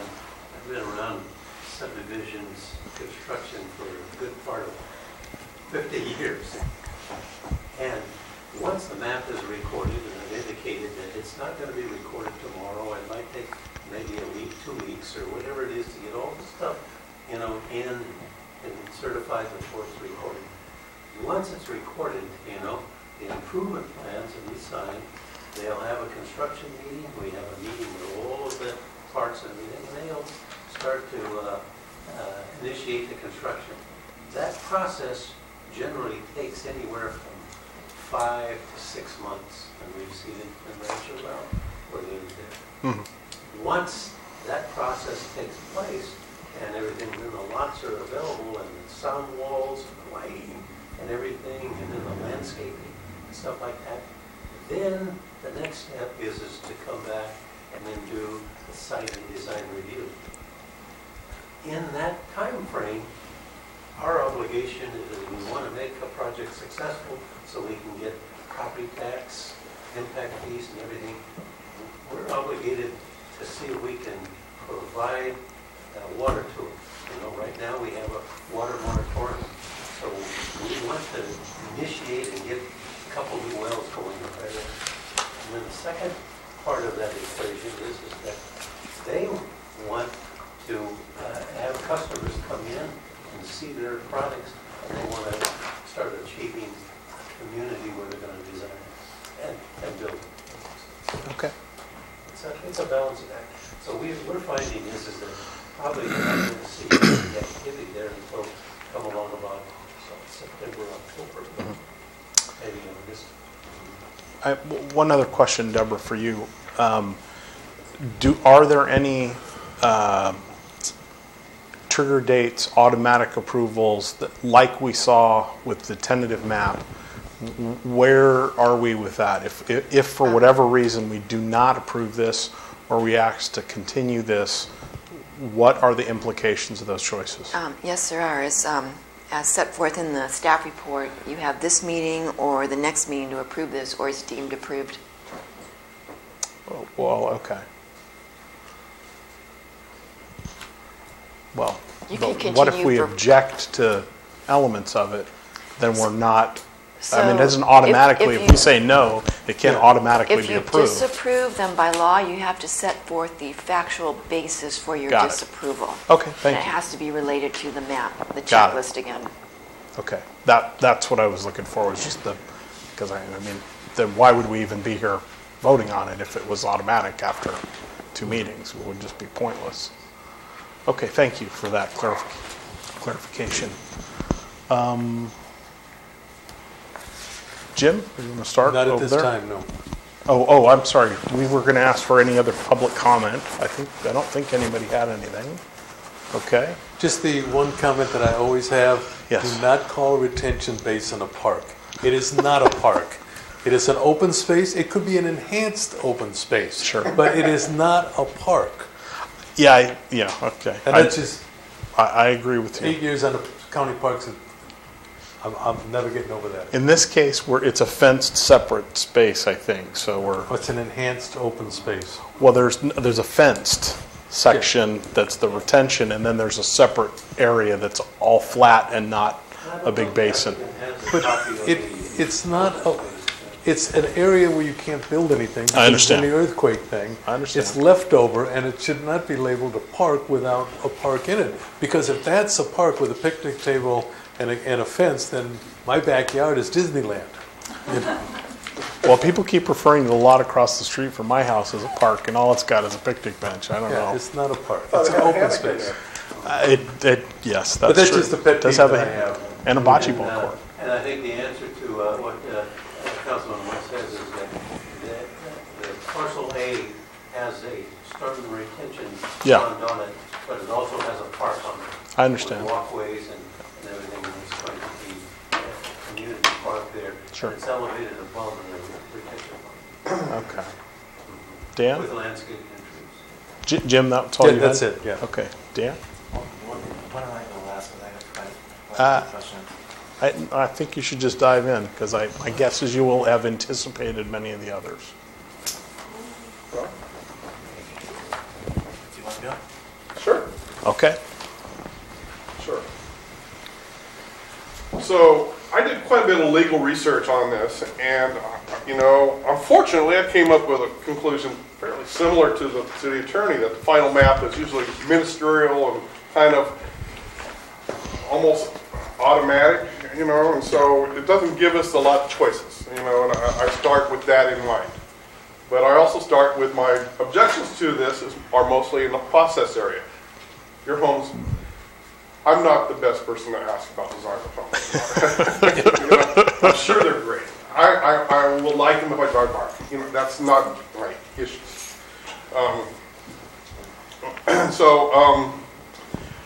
You know, first of all, you know, taking a big picture view, there's a tremendous engine up in Silicon Valley driving all this. You know, I read an article in the Mercury News about a month ago that there's like 7,000 jobs were created in the last 6 months, and there was 300 or 400 housing units in Santa Clara County that were built. So there's obviously a huge disconnect between those two numbers. Okay, and so what that does is it forces housing out further and further and further in an expanding circle, in all ways, until it comes to the ocean, of course. There it stops. And so it's affecting us, and it's going to affect us probably forever. You know, that's just the way I'm looking at it. And these dynamics, which I call it, will affect San Juan and Hollister for many years to come. And this council will have many chances to vote on probably quite a few other developments. So I'm wrestling with how do we keep San Juan's historic small town charm with this huge pressure upon us. Okay, and all I can say is it's a balancing act, requiring good judgment and adherence to the general plan. And so my following comments are not meant to be personal to any person, developer, or organization, but the process was very confusing and full of inconsistencies that I am incapable of reconciling. For example, I watched the Planning Commission meeting of September 6th today, and at 171.24 minutes, the chairman of the Planning Commission clearly and articulately said, this is an action item. And yet I'm told no action was taken. Those two statements do not mesh. They do not meet. You know, you can't pound a square peg into a round hole. You know, and that's really upsetting to me. So at 171.36, Commissioner Griffiths made a motion to decline the tentative map. At 171.45, Commissioner Madero said that motion cannot be done. At 171.47, Commissioner Maderos then made a motion to approve the tentative map. At 173, that motion failed by a 4-1 vote. Failed. Disapproved. Rejected. These are all synonymous words. Whatever word you want to use. An action was taken. I defy anyone to tell me that an action was not taken. An action was taken. Ernie Franco said an action needs to be taken. It was. So, I'm asking that I think the Planning Commission was misled by what I would call a classic case of administrative malpractice. I would ask anyone to show me case law that says an action motion is not an action motion. Because I looked, I couldn't find it. I looked for a day and a half. Okay. I also looked, during that day and a half, I looked for the ultravirus, which is Latin for beyond the scope, and I could not find a case relating to the Planning Commission with that theory.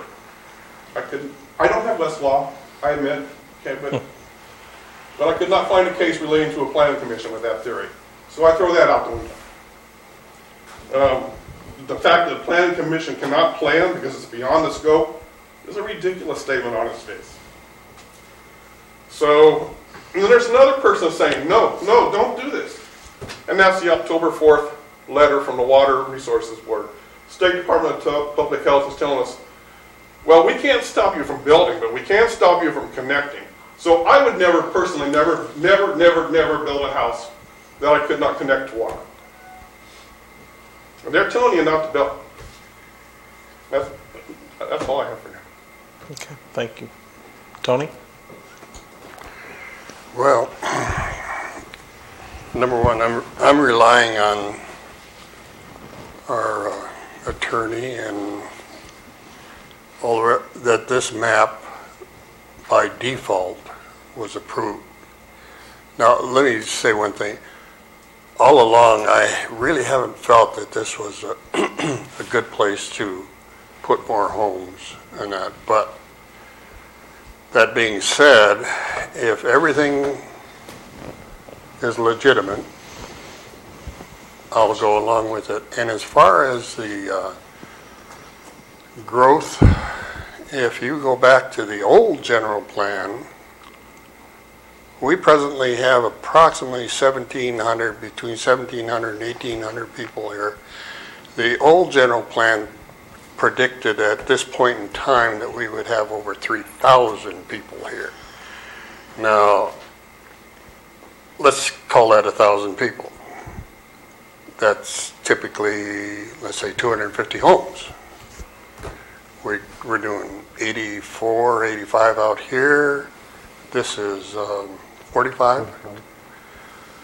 I don't see where growth in San Juan Bautista is out of control. We're not Hollister. We are under a moratorium. And I've been here long enough to remember when they were trying to build a windmill in the Posada de San Juan, we were under a moratorium. It took them 5 years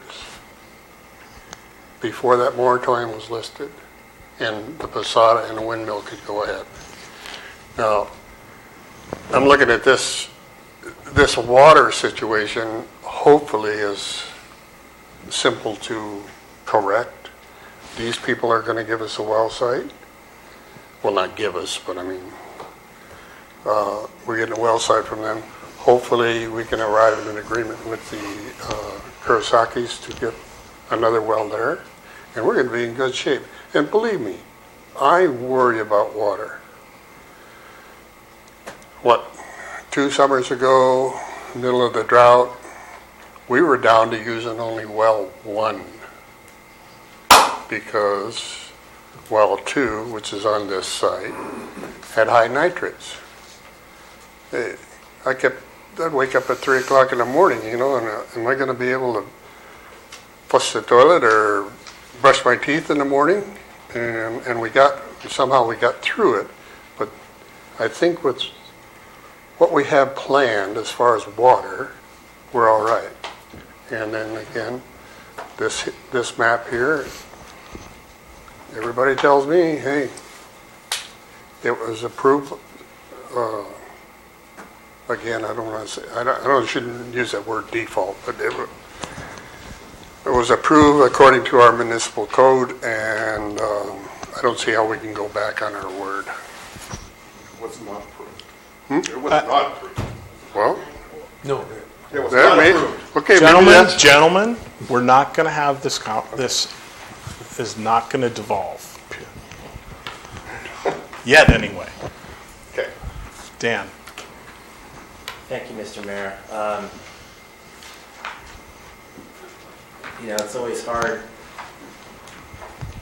coming into any project right at the end, especially a 55-unit subdivision 45. with 10 seconds. It's 45 main units. houses, 10 secondary units, so it's a total of 55. So, and especially in a small town like San Juan Bautista, and a lot of water has gone under the bridge already. Horses have left barns.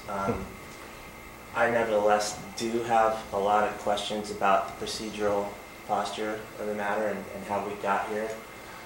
And it does seem that based on San Juan Municipal Codes and the subdivision map app, that part of the findings that we have to make in order to approve the final map include compliance with the San Juan codes and the subdivision map app.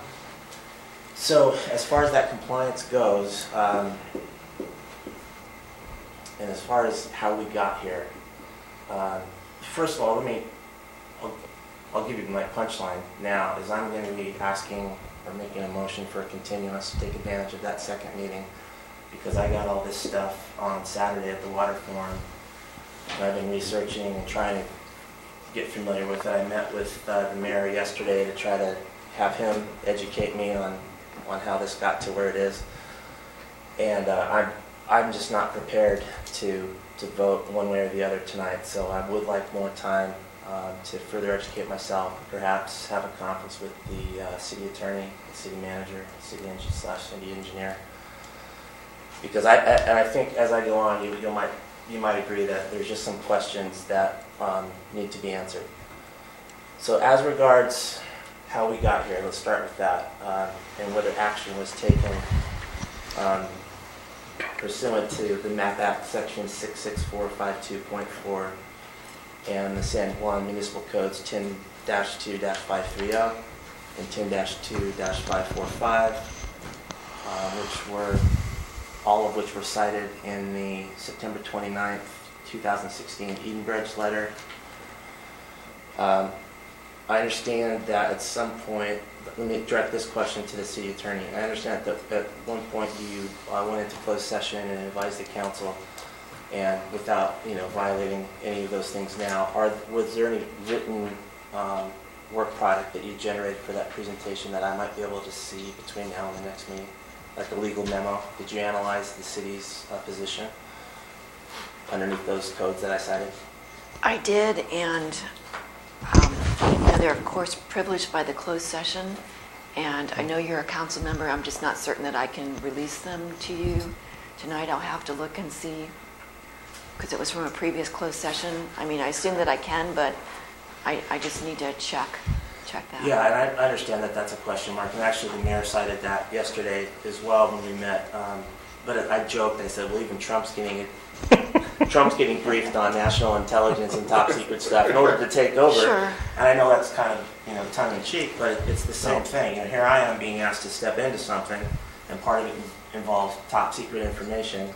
If I do have clearance, I'd like to be able to see how we got to where we are from a legal standpoint, because that's kind of the fact right now that I think is undisputed, is that this matters before us as a city council for a final map approval, not because of an underlying approval by the planning commission, but by a function of law. Correct. Everything rests on an interpretation of the law. So if you, as city attorney, have interpreted that law in the way that we see the conclusions, I'd like to, like my teacher said in Catholic high school, show your math, show your work. I'd like to see how you got there, if that be at all possible. So that's on the failure to act argument. And I'd be remiss if I didn't point this out. In the chronology that was provided in the staff report, and also in the resolution that I saw that was presented deeming the matter automatically approved, one critical fact was left out, and that is, I'll just read it. This is item number 16. The Planning Commission on September 6th did not adopt a resolution for a denial for copper leaf and continued the matter to October 4th.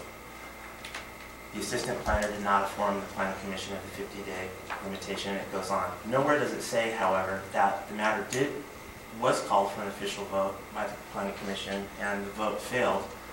It was a motion to approve, and it failed 1-4, as Councilman Freeman said. That was omitted from the chronology, and it was also omitted in the resolution that I believe Mayor Edge signed at the time. I was very curious as to why a key fact like the fact that an official vote was asked for and taken, and it failed 1-4. I think that's a significant fact.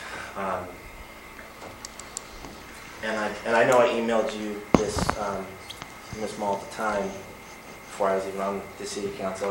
I was kind of tangentially following this, and I asked you where in the codes act is defined.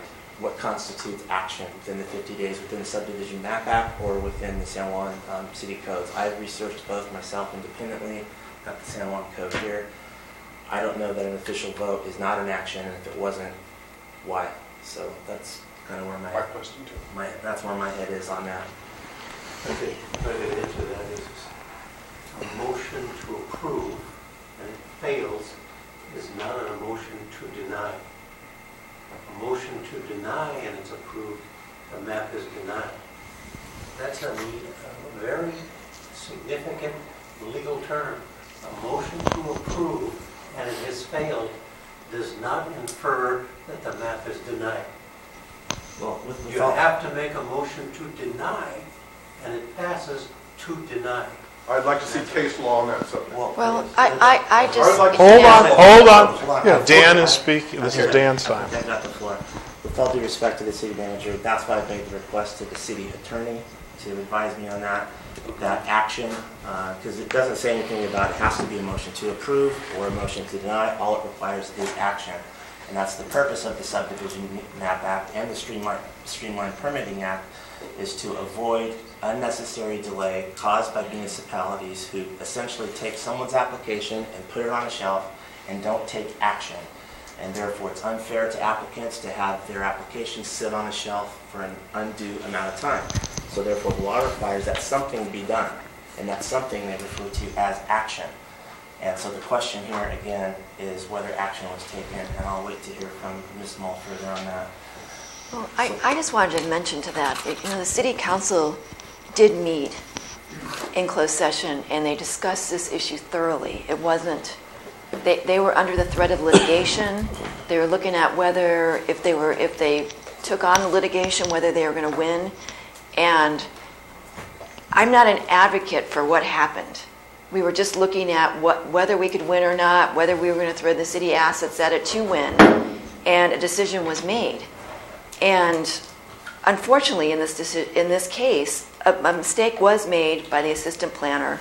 The general plan findings were made, and the the negative deck were approved 2 meetings prior to this action.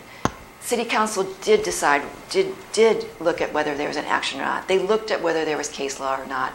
If it's okay that I can release the closed session memos to you, I will. They will be under privilege of council and not shareable. But stating them here tonight doesn't mean that the city council didn't discuss them thoroughly and look at all the cases on this. Yeah, no, and hopefully I made that clear in my opening comments, is that, I assumed that there would be a written product for you. I mean, that would be my expectation if I was in that closed session.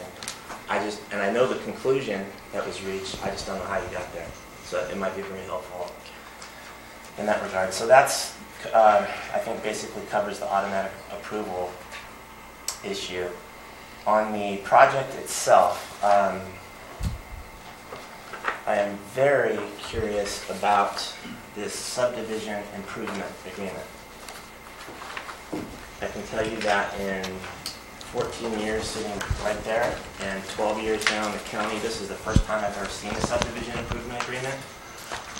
I even contacted my friends at county counsel's office and said, do you guys ever do this? And they said, no, it's a public works thing. My understanding is that in fact is a public works tool. This, like for example, the city of San Jose has an ordinance pursuant to which subdivision improvement agreements are done. And the city of San Jose does them construction of improvements before approval of final map. Prior to the approval of a final map like tonight, developers can begin the work of the improvements that they've agreed to do pursuant to performance bonds and securities, which this attempts to address. So this document is troubling to me because it has kind of the feel of a development agreement. Per the government code, section 65864, development agreements are strictly creatures of statute, California statute, very technical, but it's not a development agreement. So I guess my first question to the city is, I think in your opening comments, Mr. City Manager, you indicated that the developer did not want a development agreement. So my question is, was that ever asked of them to enter into a formal, legitimate development agreement? No, we did not ask that. We asked the standard procedure, if the developer wants a development agreement, then we will initiate that. We don't request that they do it, or we don't encourage them to do it, or we don't solicit them to do it.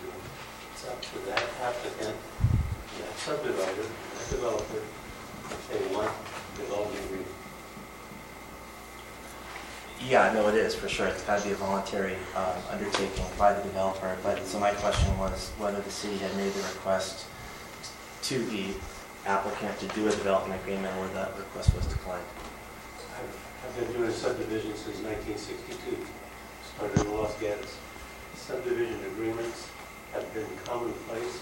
City of town of Los Gatos, city of Campbell, city of San Jose, city of Saratoga. It's quite prevalent. This is a contract with this developer to perform the improvements necessary to meet the municipal code as well as the subdivision.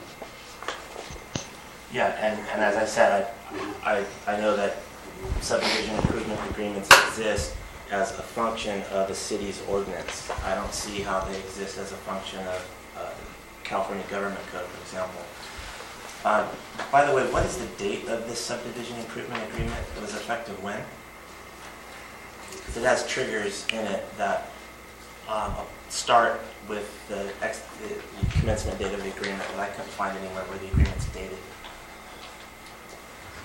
And it would be, the agreement would be approved tonight. Would you adopt the resolution? It's the effective date of it.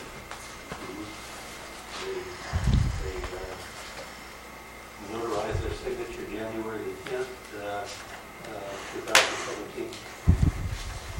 And the resolution that approves the subdivision agreement fixes the date. It would be the day you adopted it.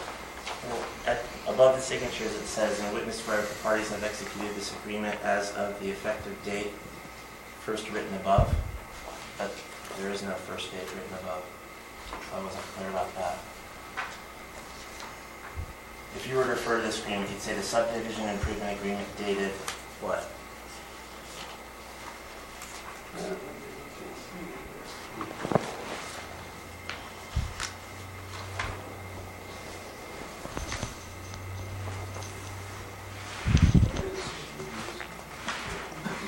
I'll find a date on it either.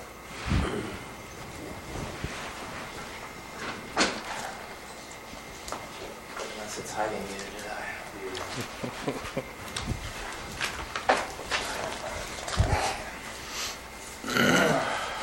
The back page is the notary of January 10th this year. And that was for the signature of Mr. Garrett.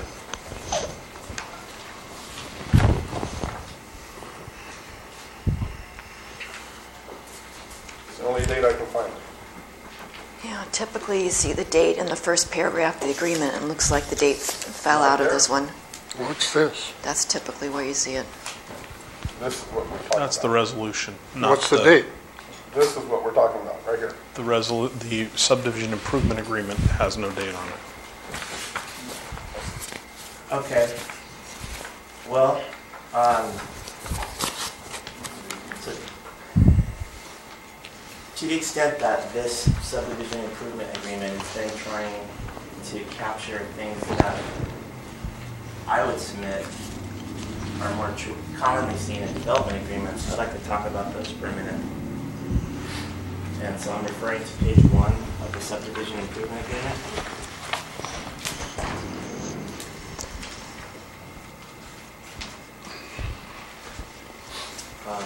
Under the cost estimate of improvements, second item from the bottom, it says off-site improvements for $361,900. What are those off-site improvements, and how is that $361,900 number determined?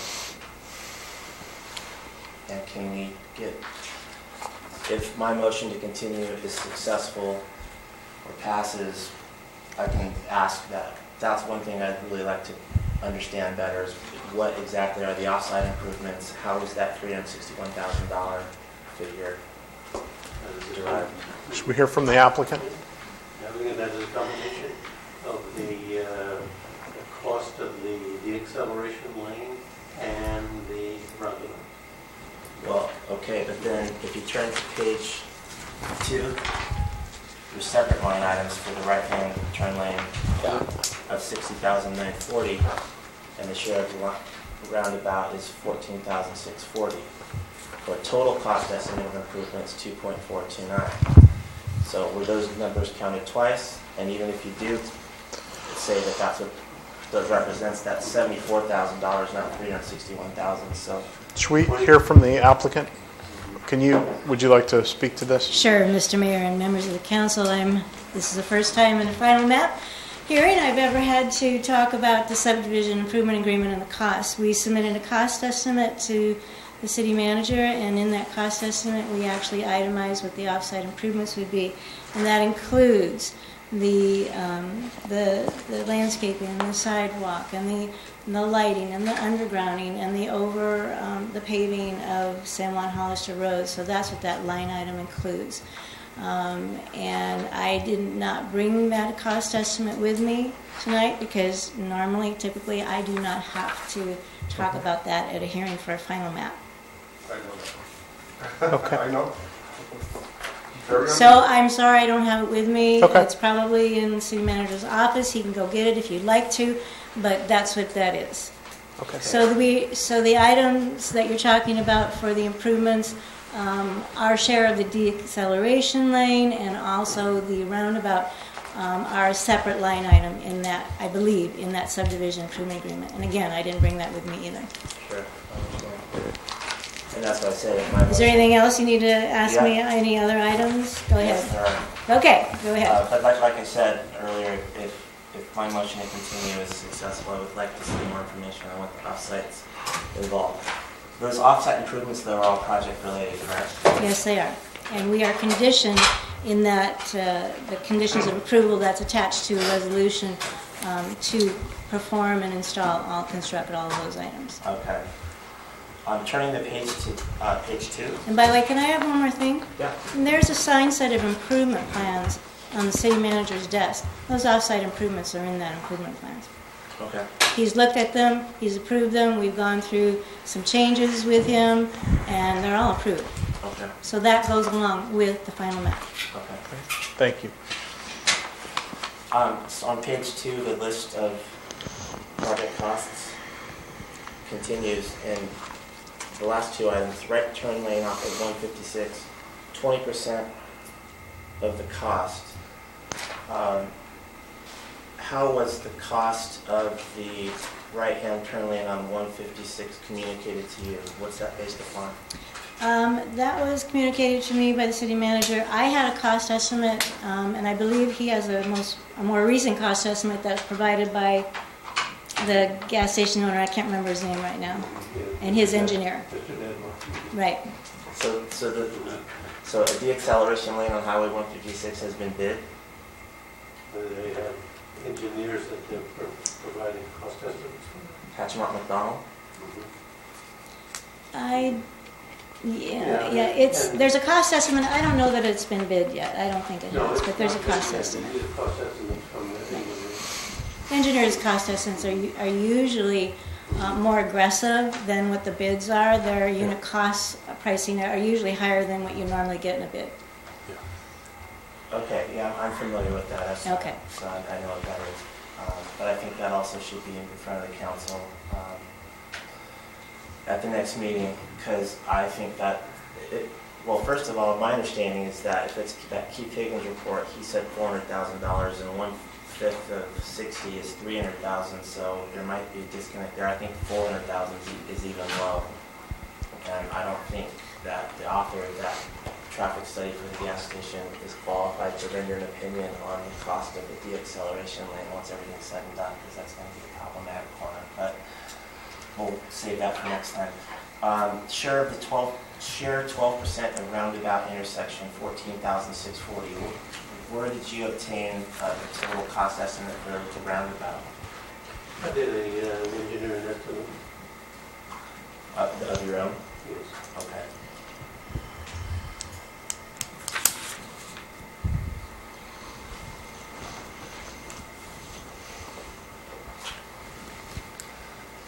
And so for next time, can we see what that estimate is and get an understanding of what a roundabout's going to cost in that area? And also, how is 12% determined if there's going to be other projects. There are other, the benefit area there is there's 6 different parcels that potentially can be developed, and we analyze each one based on the acreage and the amount of traffic it generated, run into a formula, and we arrive at 12%. It's very similar to an assessment district.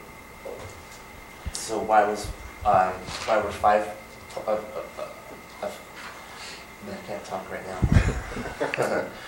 So you use 6 parcels for the roundabout, but 5 parcels for the turn lane?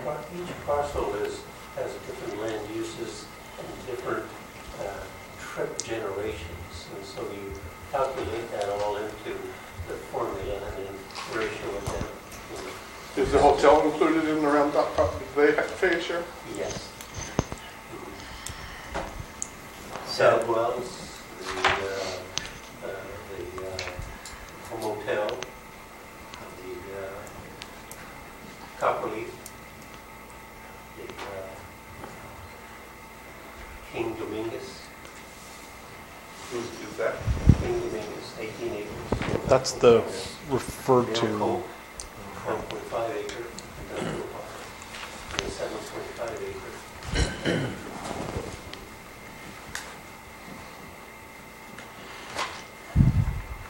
So it's just not figures that we pull out of the air. They're based on an analysis. Whether those analyses are correct or not, or absolute and perfect, no, we can't guarantee.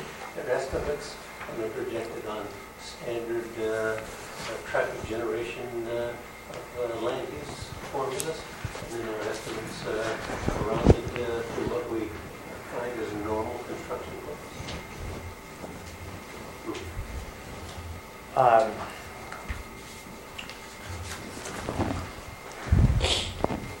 So, speaking of conditions of approval, one of the findings that we are being asked to make is that, and that the approval of the final map is premised upon, is that the final map is consistent and meets with all of the conditions of approval that were in effect at the time that the tentative map was approved. That gets a little bit off kilter in this instance because those conditions of approval weren't approved by the Planning Commission, but went along with the automatic approval by factor of law. So I don't know what the status of some of these conditions are, Exhibit A, but one of them is 15. The applicant shall submit a traffic report to the city, identifying traffic volumes, patterns, etc.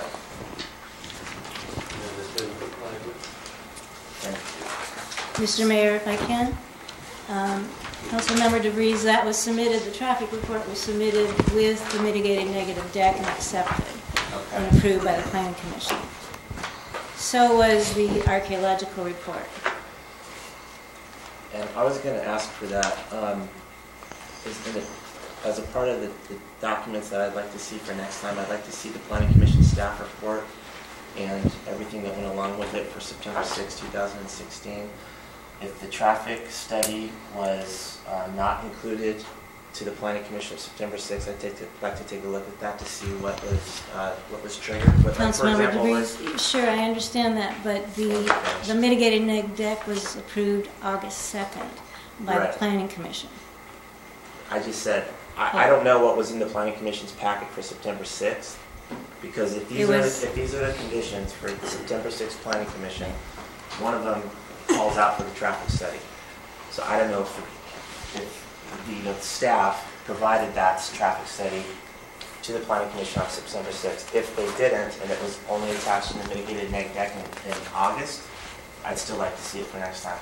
And the reason is, I'd like to understand what traffic impacts your development would have on intersections besides Alameda and 156. For example, on the other side, Mission Vineyard Road, or other impacts. I don't know what the impacts are. I believe that there were no improvements that were required on Mission Vineyard and 156. Yeah. So I'd just like to see the report that says that. It's available in City Manager's office. It might be online still. I believe it is online. I think the mitigated neg deck is definitely Chris. online. Yeah. The only thing that 5. wouldn't be Sure. online with that mitigated Oh, neg man, deck break. is the archaeological. It's over 50. break. One moment. Okay, thank you. We're going to take a 5-minute recess and come back after a little bio break. Thank you.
call the meeting to order. In session, and I'm sorry. Okay, so we're still with Councilmember DeVries.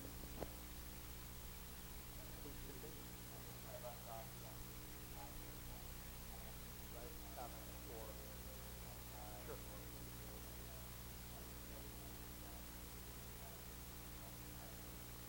have not.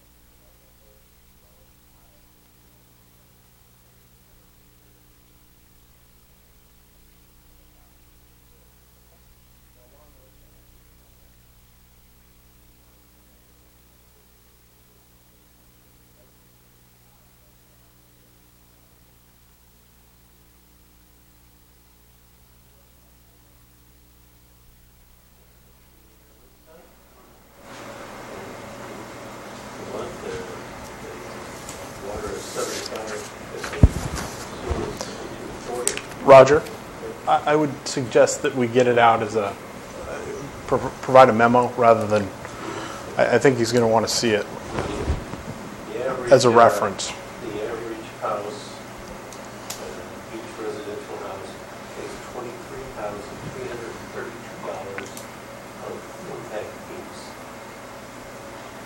That does not include the building permit. Right. Or mechanical. Does that include impact fees for the school district? And that's No. the average house, if you include a building permit and our impact fees and the school impact fees, runs about $32,000. 32,000. Okay, so there's the total number. On the average. 23,000 fees per unit without school and 32 with school. And building permit fees. And building permits. School impact fee is $2.97 per square foot. For residential. Yeah, that's lower for commercial. And that's set by the government code, right? Yes. Yeah, we don't collect that, do we? No, the school district does. You have to pay directly to the district. Right. And they give you a receipt, you paid. Right.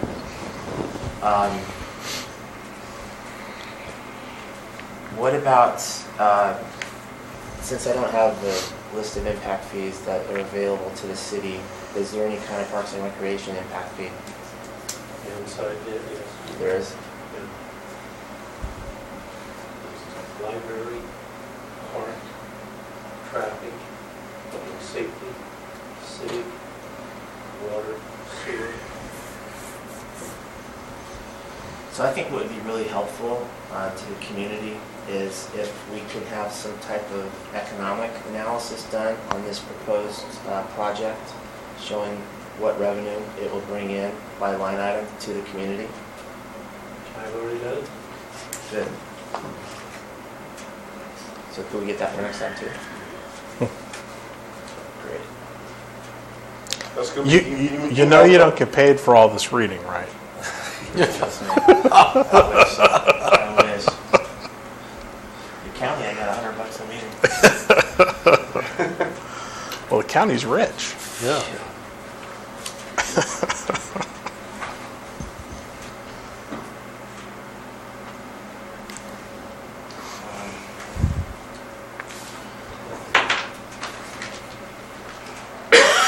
Oh, here's another question I have. Does the city of San Juan Bautista, how is the city of San Juan Bautista today addressing affordable housing? Is there an affordable housing ordinance, or does the city collect in lieu of fees? Do they have any requirements for affordable housing component to developments? We have an inclusionary housing. An inclusionary housing ordinance? I'm sorry, Roger, your mic is, I don't think you're wearing your mic. It's an inclusionary housing ordinance. And does that require that you actually build the units or pay in lieu fees? They pay in lieu fees. How much are the in lieu fees? Each one is a little bit different, so I don't have it on the top of my finger. Okay. That's spelled out in the municipal code, though, I believe. Is that correct, Roger? Yes. Yeah, okay. So would this development pay in lieu fees according to that ordinance? It is constructing 9 secondary units. 10, I think. And so those secondary units are going to satisfy the affordable housing ordinance requirements?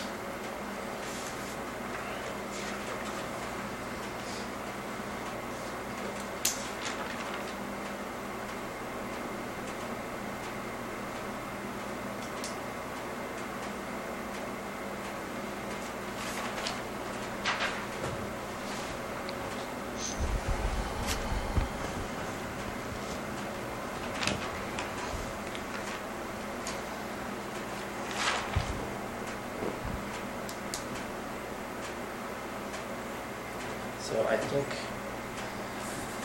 that's all the requests that I have as far as documents. So the Planning Commission staff report and proposed conditions for their September 6th meeting, the traffic study,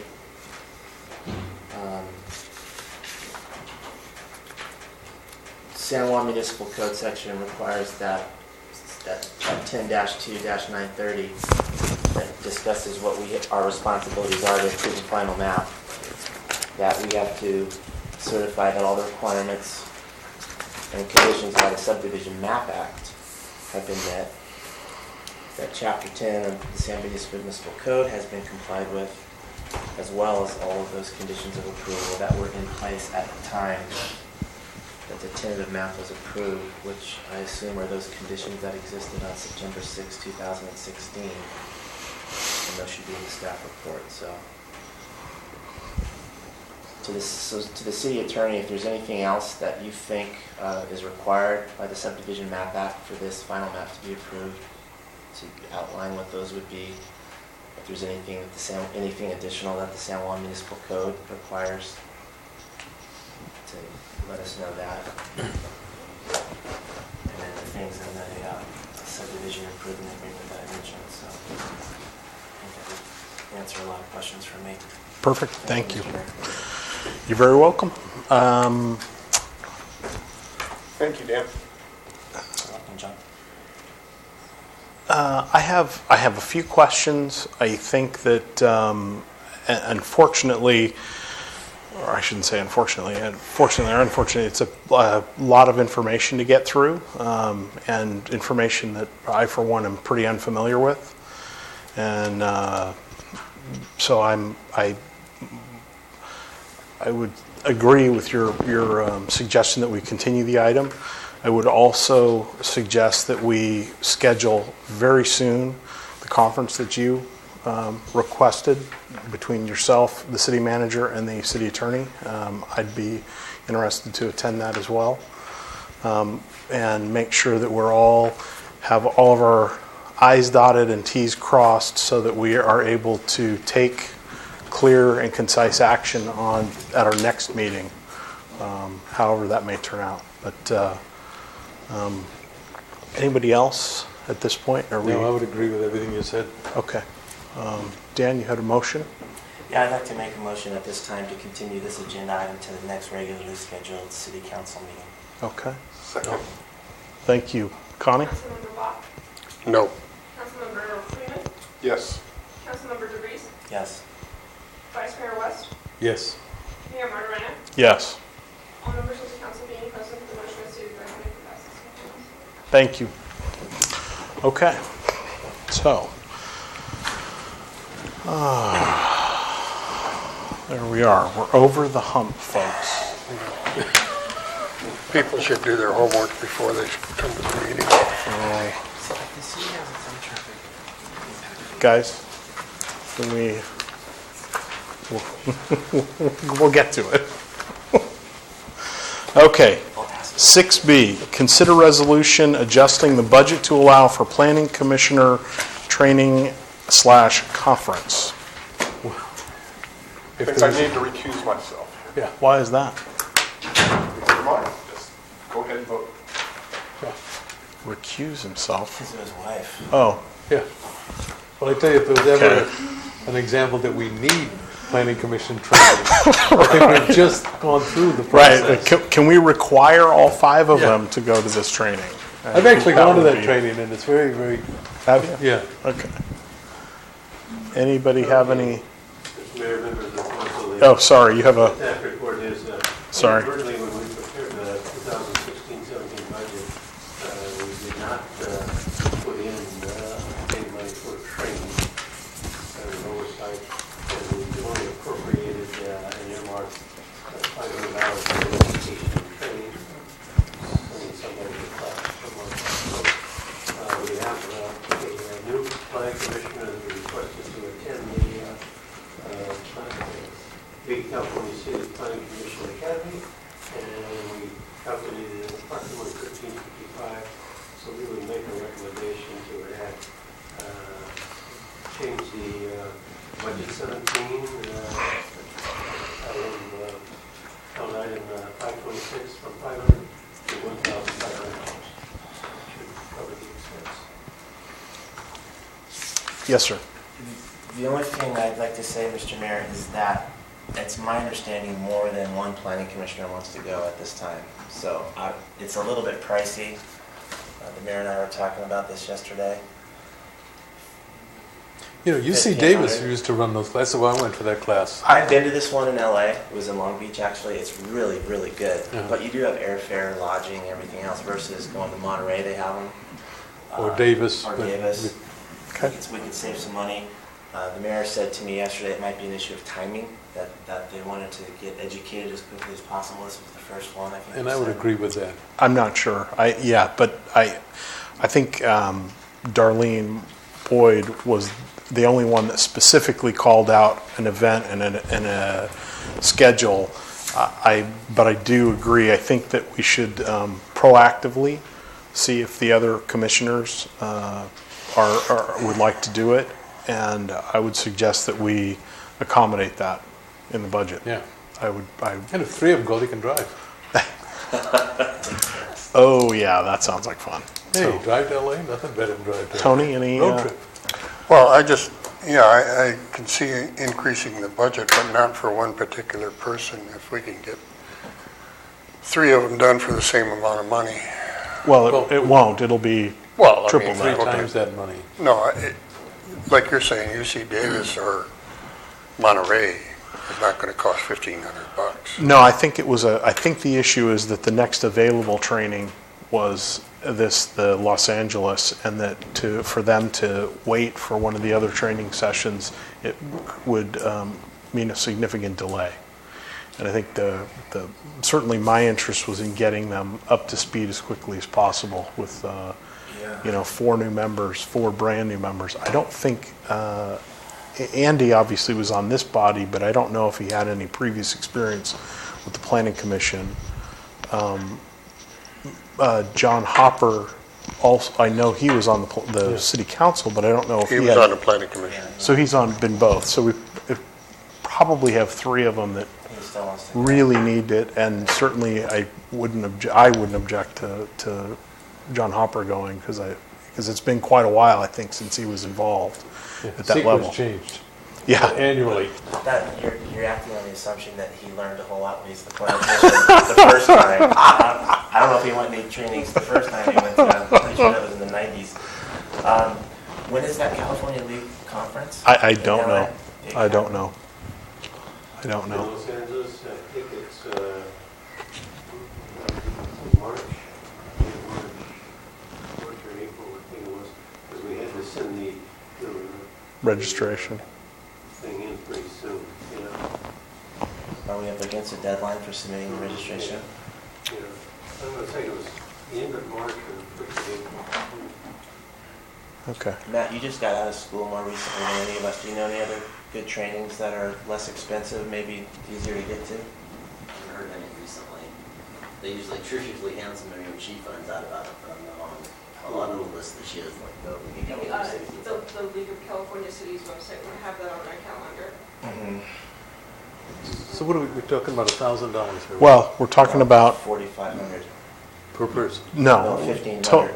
Yeah, we're talking about going from a $500 budget to approximately In light of $4,500. where we are today at Right. this meeting. The conversation we had I cannot today. understand why we would not spend whatever it took so that this council, this city, this government could function knowledgeably. Yeah, I can't imagine not spending the money. okay. I wholeheartedly agree with that. Tony?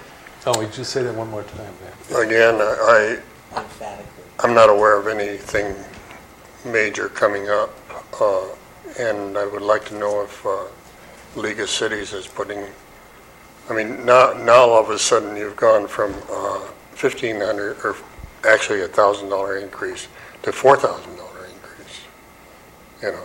Yes. And my philosophy is, don't spend the money if you can, in other words, treat it like your own money. Yeah. Well, like I said, UC Davis had those classes for years. I don't know if they still have I would them. like to know, I don't know if anybody has, I can't do it. Can you look it up and see if the League of Cities is, Not while we're sitting here, I don't think. I don't know. What we could do is you give us a time limit that you'd be comfortable with, and if we can't find anything within that particular window. Well, if you can find something within the next, between now and June, I mean, when is this one scheduled for? I think it's the end of March, 1st of April. It's March 1st through 3rd. So that's 2.5 months from now.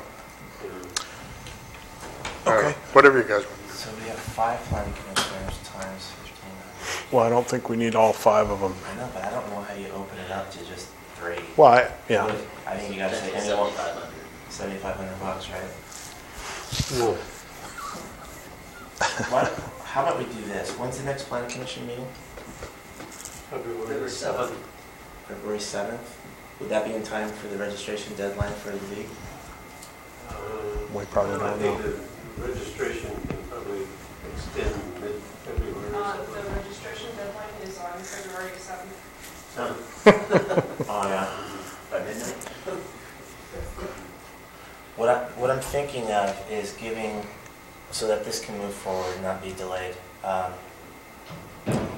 making a motion to approve a not-to-exceed number for the Right. budget, for the budget increase, and then instruct staff, maybe Matt, Connie, whomever, to find the most cost-effective and effective training available that makes the most sense with travel arrangements and everything else, and maybe even ask the planning commissioners for their input.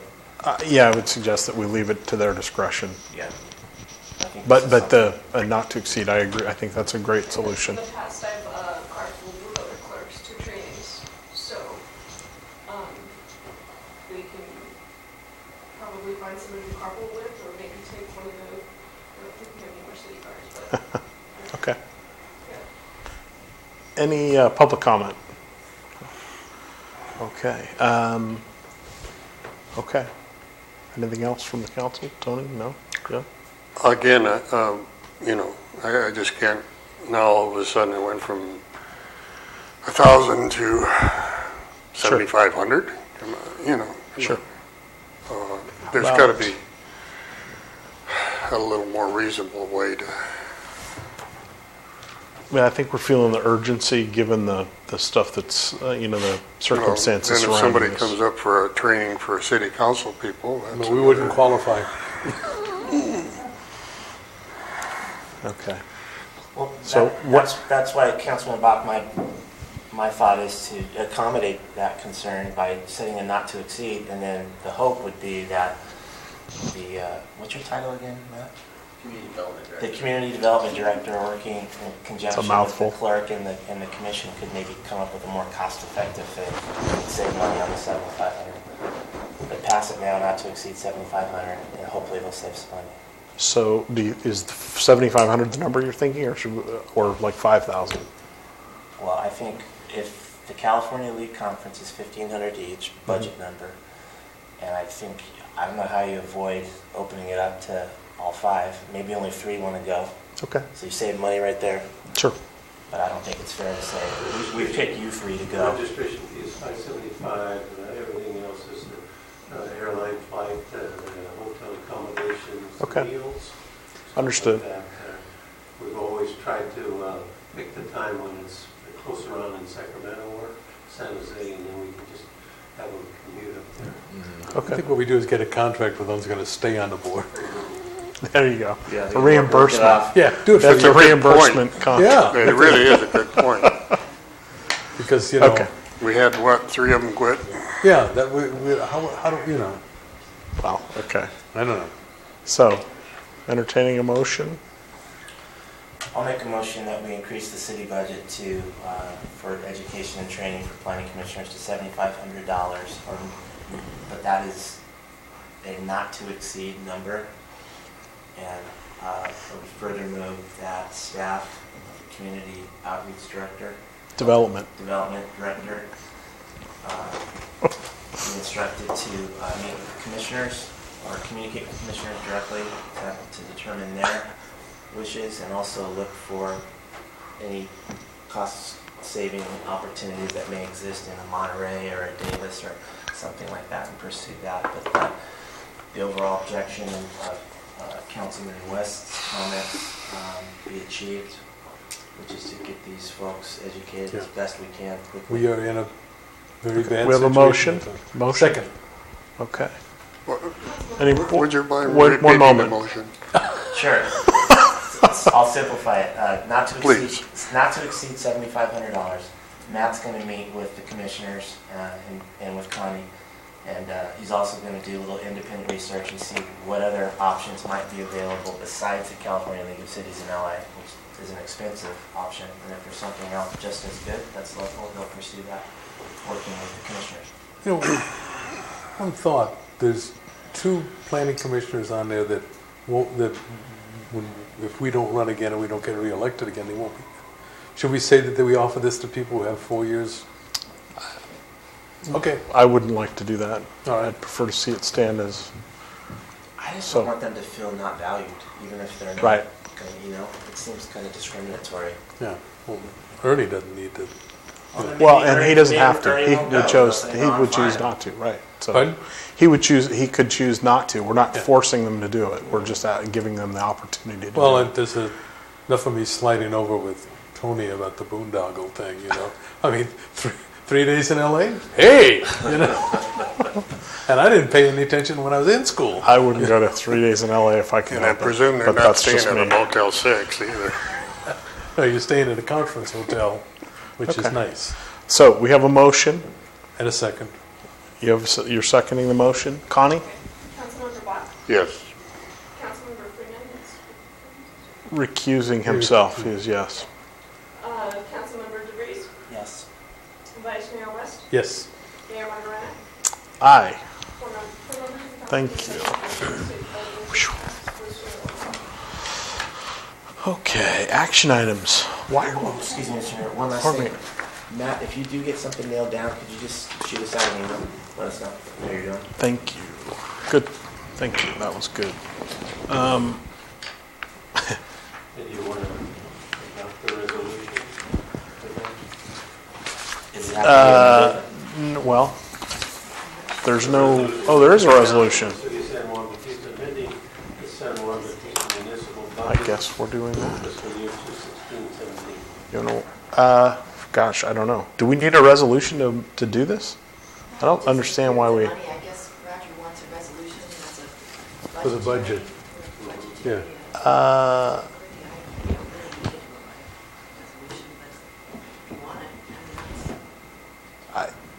We can bring the draft resolution back to next meeting and It's pass right it on the here. consent agenda.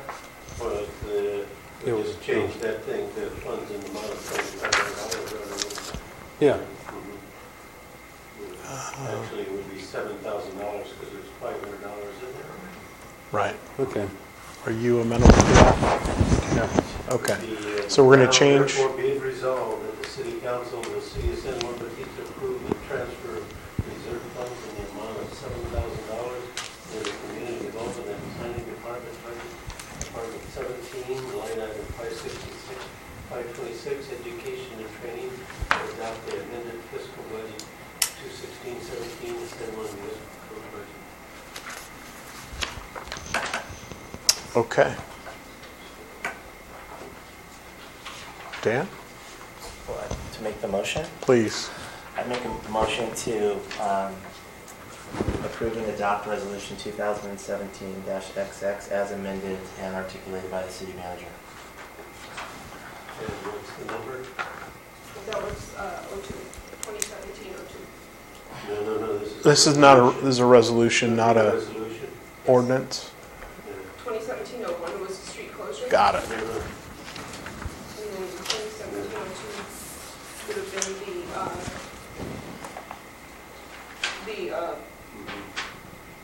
permit for the brewery project that didn't pass, so it's 2017-02.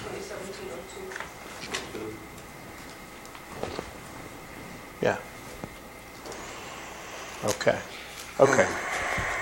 Are we good on that? Do we need to vote on this then? We need a second. Second. Thank you. Councilmember Bott. Yes. Councilmember Freeman is recused. Councilmember DeVries. Yes. Councilmember West. Yes. Mayor Marlena. Aye. Four members of the council being present, motion is stated by the passes first reading. Okay. Item 6B, consider approval of minutes for the December 20th, 2016 meeting. Sorry, C, action item 6C. I never got the minutes, or I didn't. Yeah, they're in there. Yeah, they came as an attachment after the fact. Why are we seeing this as an action item and not in the consent agenda? Yeah. I'm not sure why Trish put it at the end. I sent them to her at the end or prior to the end of the week. I'm not sure why she put it there. Okay. Tony, you haven't had a chance to look at I that? haven't seen. There's nothing different about them. Where, Action minutes. Okay. when did you give them to us? I'm sorry. Somebody gave them, It said, there's a note saying that they will be emailed, but obviously you didn't see it. Okay. Would you like to hold that item? Continue that? no. No, but I don't think it's any big deal. Okay. Have the minutes? Pardon me? You have the minutes? I have. Yeah, I have them. Yeah. Yeah, they're here. John, did you have any concerns or questions about the minutes from the December 20th meeting? No, Did you? Okay. You're comfortable with them? I wasn't on the console at that time. Or yeah, I was. Yes, Yes, you- yeah, you- yeah. Yes, I am. That was your first meeting? Yeah. Did you find his? I don't think so. Do you want to look at it, Tony? Jim, any questions, concerns? I have no questions. Dan? No, I, Oh, yeah, I saw, I'm sorry, I did see Okay, those. good. okay, good. So I'd make a motion, Mr. Mayor, that the minutes for the December 20th, 2016 city council meeting be approved. Second. Before we take call, any comment from the public? No? Okay, thank you. Go ahead, Connie. Okay. Councilmember Bott. Yes. Councilmember Freeman. Yes. Councilmember DeVries. Yes. Vice Mayor West. Yes. Mayor Marlena. Aye. All members of the council being present, the motion is stated by the maker passes unanimously. Oh, Whoops. Party foul. No. alrighty. Okay, item 7, discussion items. Seniors Council on Aging representative. This has been on, this is our third pass at this, I think. This has been on the agenda 3 times, I think. Do we have any new information? The only thing I can report, Mr. Mayor, is that, as I mentioned to you previously, Wayne Norton of Aromas is on that group for some reason. I guess they meet in Santa Cruz. And he emphasized our need to have a representative in that organization. Okay. I said, all right. I don't know what they do. I don't either. Maybe I can ask Wayne, or we can ask Wayne at Tomorrow. the, We'll wait for Thursday. on Thursday morning at the Rotary meeting. Oh, that's a good idea. Get some information anyway. Because I think otherwise asking one of us to do it Yeah, is yeah. shooting in the dark. I Yeah, don't know. yeah. I mean, other than they meet in Santa Cruz, that's Yeah. all I know about Yeah. the senior. I don't like Do- to drive to Santa Cruz. Does staff have anything on this? I mean, where did this come from? Mickey Luna stopped by my office and recommended okay. that there was various funds somewhat available, and Got it. absence of anybody representing San Juan, we're missing out on an opportunity. Okay. Then I think I would suggest that we ask staff to reach out and find out where they meet, who it is, and maybe I'll contact them and we'll talk to Wayne and report back if that's amenable to everyone. You guys amenable. comfortable with that? Yes. Okay. So, As long as you don't put me on it. Yeah, well, I'm you not would be going. the most appropriate. Yeah, right, that's what he said. Okay, so we're going to move on to item 7B, new outreach options. Matt? I wasn't able to work on this in the last 3 weeks of the water forum. Yeah. So, because this is going to require not only setting up a Facebook page, but developing a whole social media policy. Yeah. So, well, I'll bring that back to you. Okay, I would urge you to talk to the Communications and Government and Communications Subcommittee of the Strategic Plan Committee. I know they're in the process of scheduling a meeting of that subcommittee, and I know this is near and dear to their hearts. So that would probably be great if you could attend that. And Shauna Friels is the chairperson for that subcommittee. So I think that would be valuable. They have a complete program, so you won't have to work as hard. Yeah, I honestly, that's exactly I right. read through it today, and it's I think there's a lot more documentation that they might be of value to you, but I would encourage you to reach out to Shauna. I'm calling around. I've even called up to Seattle, had a pretty good comprehensive policy, and I called up and talked to a guy named Matt who works there in their ethics office, and had a long conversation about social media policy, and both for city posting and for elected officials, because technically that could be considered part of the public record. And I mean, we need to decide just how much we're going to consider with this social media policy, given that we have lots of people who are very active on social media. Yeah. So, I'm gonna start tweeting. all right. Great. Being Donald. I don't have Twitter, so I'm fine with it. Talk about a social media policy. I'd like to see the White House's social media policy. Okay, so we're going to move on. Any public comment on that one? No? Okay, good.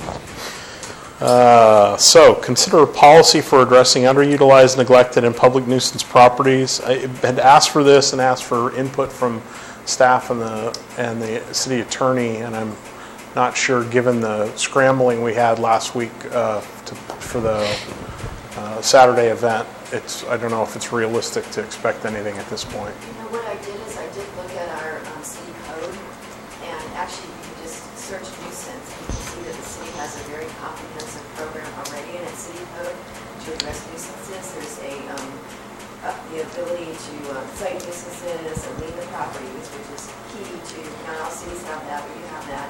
You have a neglected building ordinance there that addresses neglected building.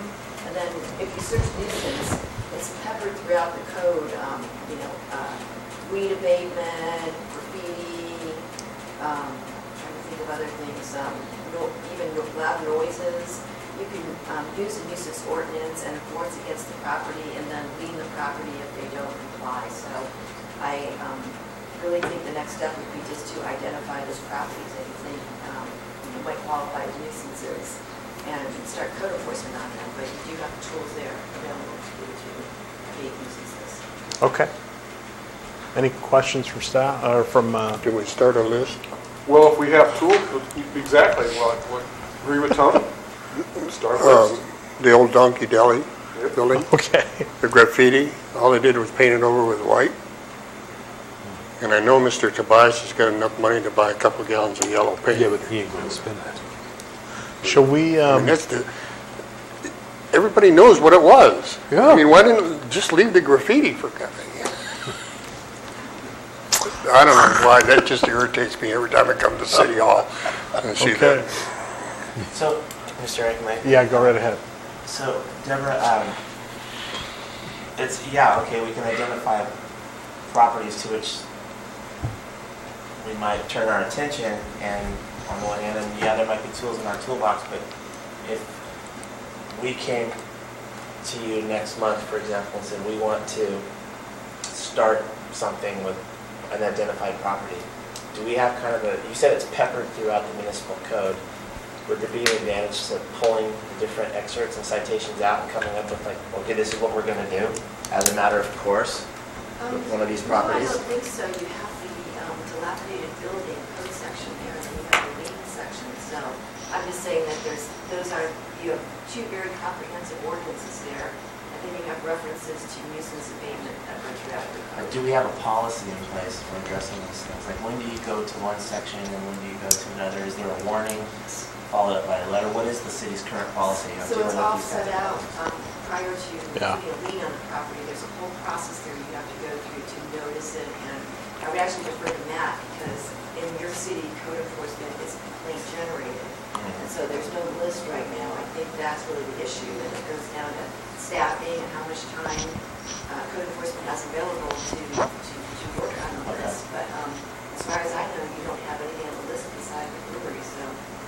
Well, we have lots of code enforcement things on the code enforcement list, but they're not all abatement things, yeah. Not abatement nuisance. So, Proper abatements, it's all laid out very specifically the steps you have to take, and it is pretty time and labor intensive to go about it. I know we did it before on the property down in Alameda that used to have the lips on the front, and it was a big process with notifications and public hearings and all the rest of that. And so we can do it, but it's going to cut back on time we have for a lot of the other things we're supposed to be working on. So.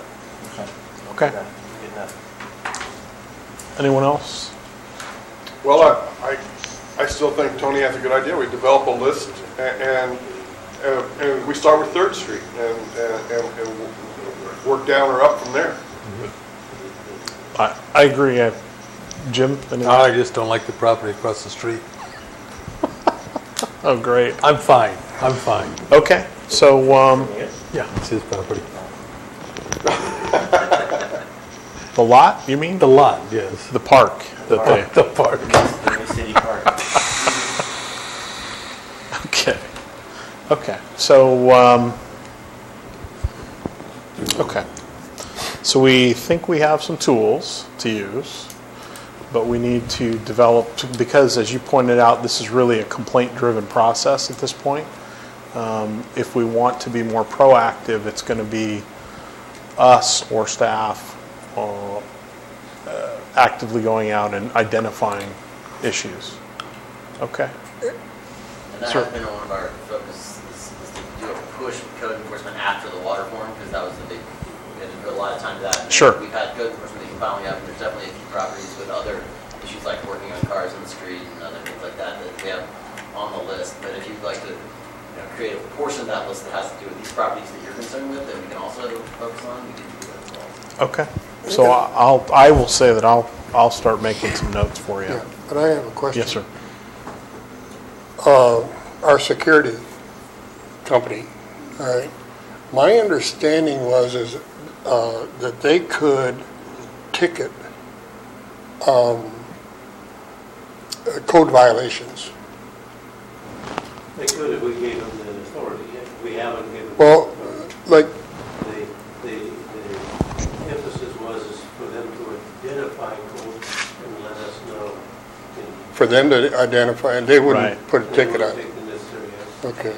Because like there's a boat sitting on Franklin Street that, And I've talked with JT, and he's expressed the interest to allow them to issue parking violations and you know, yeah, and there's a, Okay. I can just, he's on vacation now, I just gotta get together with him and we'll develop something and bring it to the council. because in the past, one time, a lot of good it did, I rode around with Rich Brown and pointed out all the cars parked the wrong way and no license plates and things like that. Nothing happened, but I'm just wondering if we take it upon ourselves to generate a list, give it to the city, without any, I don't want to say, Matt, go out and tag this guy, that's not my job. Or you shouldn't accept that from me.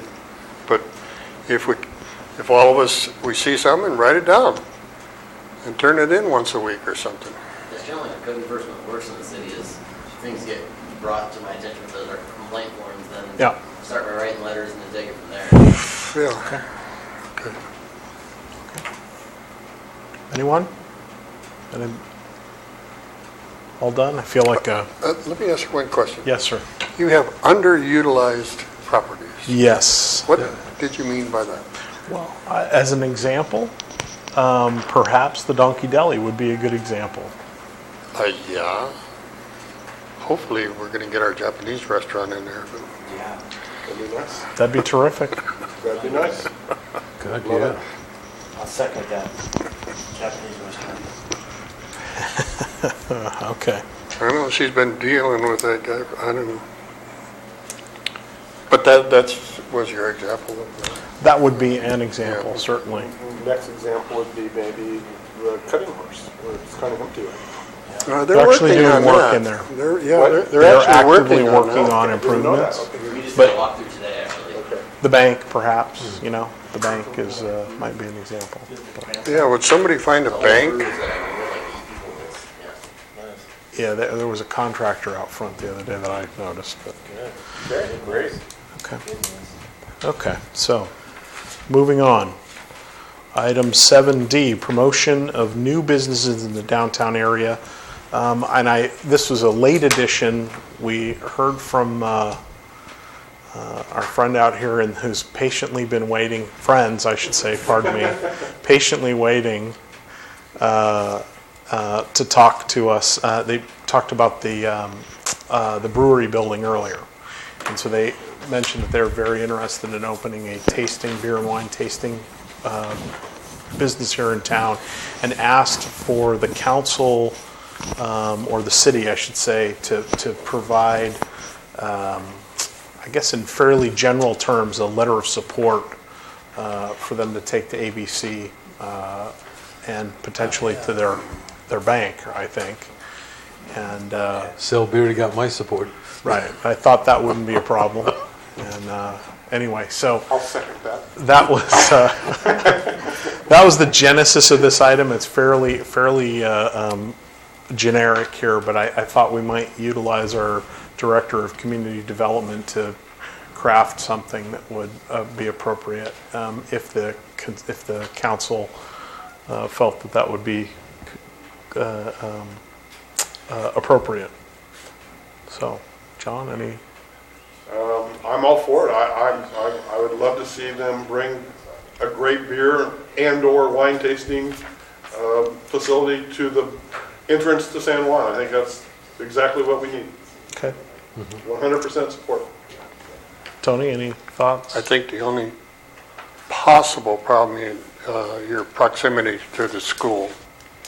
But that's an ABC rule, that's not ours.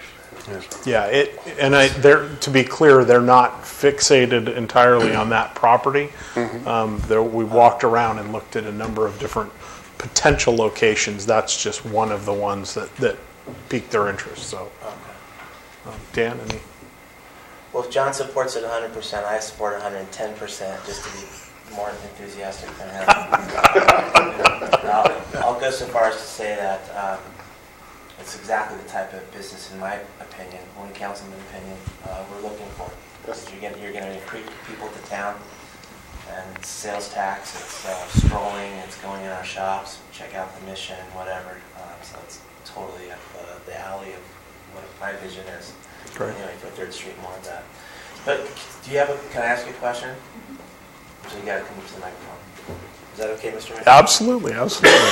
So this letter of support, if it's for financing, I totally get it, but I wasn't familiar with the ABC requiring that. Yeah. Just because I know that part of the whole, I guess they send back the letter to the councilman, and that was our main thing. If we can't get ABC license, then we can't open business. So that was just saying, maybe just to fast track it through ABC and say, hey, we got the support from San Juan Bautista that they're letting us, open this kind of business, and that way it just moves on a little faster. We weren't sure of how much it would affect the whole process, but just, I guess, a little kind of reassurance on our part to them. Doesn't hurt. Like take our temperature on how we feel about business. Like Yes, exactly. We can't approve anything in advance, obviously, right? No. I think if you're asking, would this council support something like that? Absolutely. Yes. Are you going for a 42 license? I'm trying it. It's Not sure the number. I really want it to be a family-oriented kind of a deal, not just over 21. There's a lot of places I always consider the town of Murphy's because they have tons of tasting rooms, and a lot of them are family-oriented where you could take your kids in, as long as they're not up at the bar area, the tasting bar area, they can sit at the table, you can bring in a picnic lunch, the whole thing. So that was our idea of having a both beer and wine tasting room. It will be from the same hours as, all tasting rooms close at 5 o'clock except for like private events or public events like pairings and different things like that. So the letter you'd be asking for the mayor to sign would say something along the lines of, we, the city council, endorse a business concept that consists of beer and wine tasting in Yes. the city of San Juan Bautista? Yes. That's it? Yes, that's it. Seems controversial. It didn't seem like it to me. Yes. And so how are you going to go about it? You want to have somebody write something? And Yeah, I thought bring we it would. back on the consent agenda maybe for approval? No, I thought it would come from staff. Another step further is to support that in the downtown. Yeah, for sure. Because just by stating that, it could be anywhere in the town. Yeah. You want to be specific. Yeah, and we're looking forward to utilizing one of those buildings that are not being used. One of them is, of course, ideal is the brewery, but if that doesn't go through, then any other, ones that are vacant. Okay. we So can my work thought with. was that it would come from staff, not necessarily from the council, but that saying that the city was in support of or something like that. I didn't necessarily think it had to come from the council, but that we would direct staff to craft a letter. And sign it? Yeah. So Roger Yeah. would sign it? Or Roger or Matt, I didn't feel strongly about it. But I think that would be adequate. Sounds good. So, okay. Jim, any thoughts? Yeah, I can walk there So you like that idea? and stumble home. Any comments from the public? Questions, public comment? Emily, yes, ma'am. Just a procedural one. Yes, ma'am. This is under discussion items, and it doesn't say anything about an ABC license. No. So in the future, it probably should be either listed as an action item and be more specific as to what it is, so the public has some notice of what you're going to talk about. But Point's well taken. Yeah. It came up very quickly, and we wanted to get it in there so that they could take action. But I appreciate the comment. That's very well put. There's actually a process, with the ABC license where it comes in front of the city, so Yeah. that's not what you're doing here today. No. Right. Just doing that's why I'm more comfortable with staff even sending a letter, Yeah. generally, you're not binding a future council, you're just saying No. generally this is a concept that's agreeable, and Okay. I don't know what weight that has, but that's about Okay. what we do. Any further comment, question? No? While I was Yes, back sir. there, I was reading in the Mission Village Voice, there's going to be a new business opening up, a dance, ballet Yes. dance type instruction hall and Credo. art room created by Ramona Hill. Yes. And then also there's 2 new architects in town. I met them on Saturday. I had lunch with Salvador Saturday night. Oh, very good. The Credo dance, or Credo studio that you referred to Yes. is almost directly across the street from where we're sitting. It's behind Sweet Pea Antiques in the old, is it the school building, the old schoolhouse building? No, Oddfellow building, no? Oddfellows, I'm sorry, the Oddfellows building on 3rd Street, so in the back of that space, so So thanks. I wish both businesses the best. Absolutely. Yep. And The is business she is having neat. her open houses this weekend? I think it's Friday night, or late Friday afternoon, or Friday evening. I believe 5 it. o'clock or something like that. I believe that's right. So, and it was an open house, so Yeah. not just us important invited people, right? I believe it was for anybody. Good. So, anyway, I meant Dan, not me. So, For ballet, I was paying attention. Excellent good. ballet. Very nice.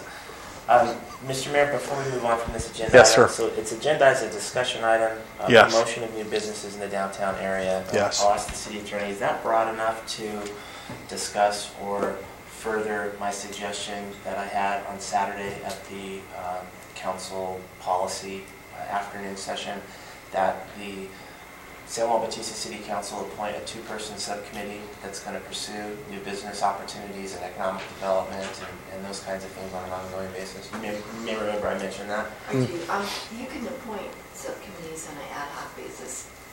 So you can do it under this item, but you can do it ad hoc. You don't even, that would be saying the council's not going to discuss it under the Brown Act because it's not agendized, and you're going to appoint a subcommittee to actually do that discussion and do that work. So yes, you can do that.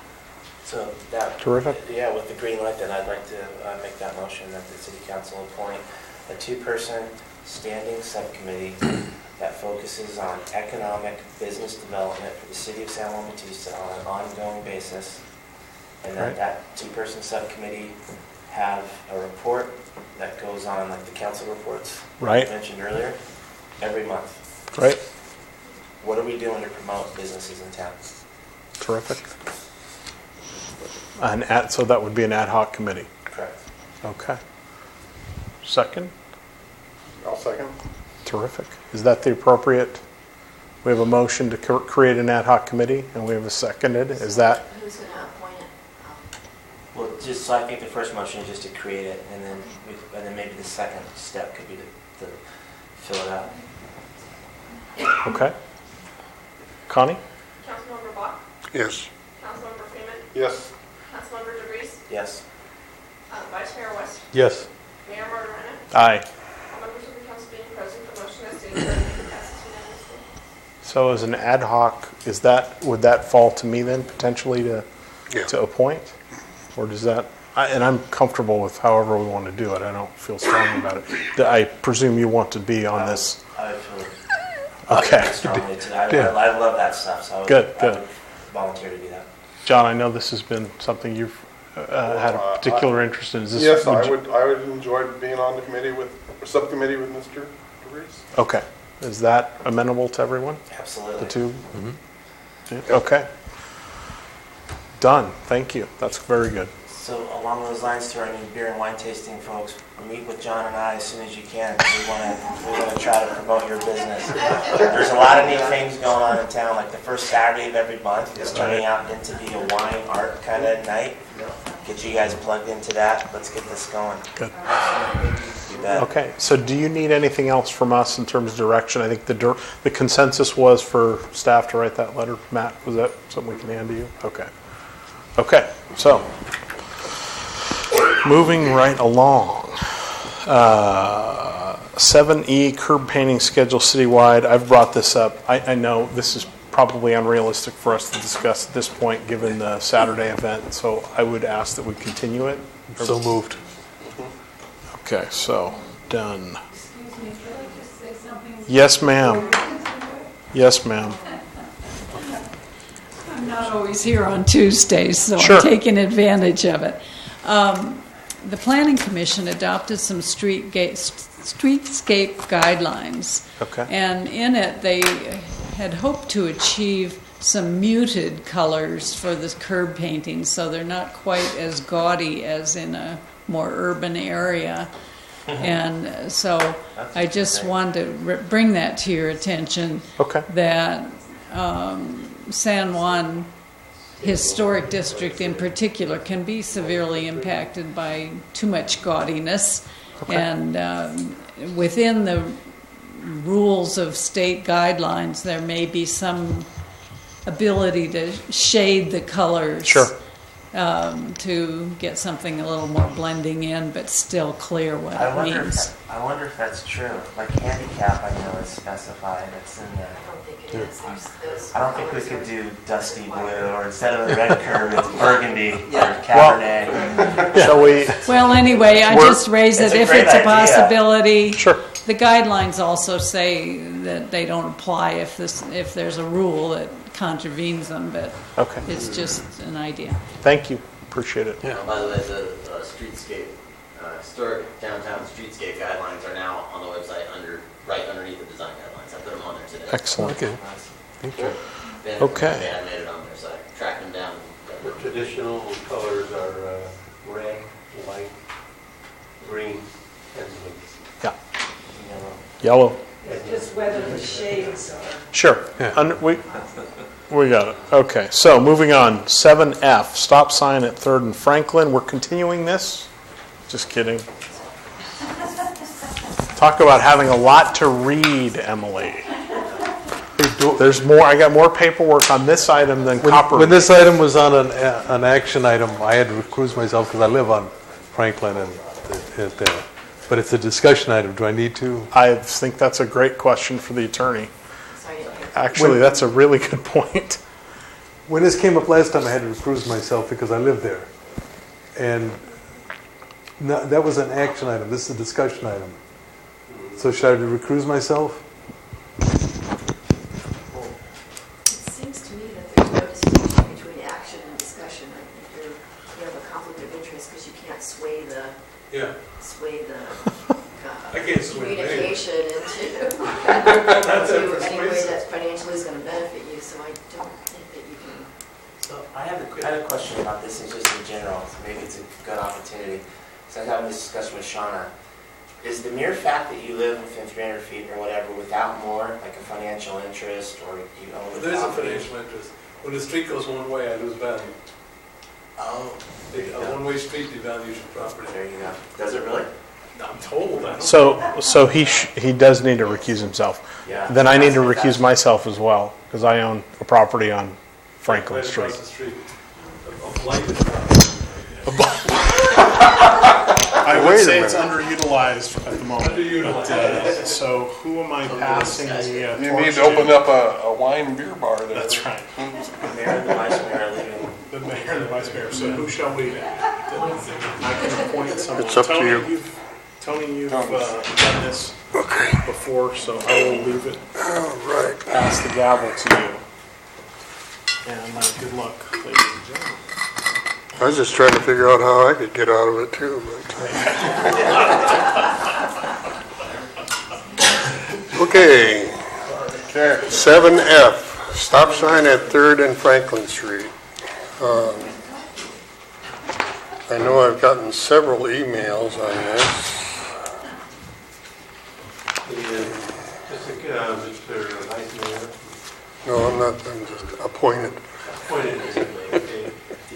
Back in September the 20th, the council approved the plan to do a one-way street on Franklin and a one-way street on Pierce, and do some signage, put a stop sign at the corner of Franklin and the Alameda northbound, and a stop sign on the Alameda 3rd Street and Franklin southbound, and do some restriping and angular parking in front of the brewery building and J&J Burgers.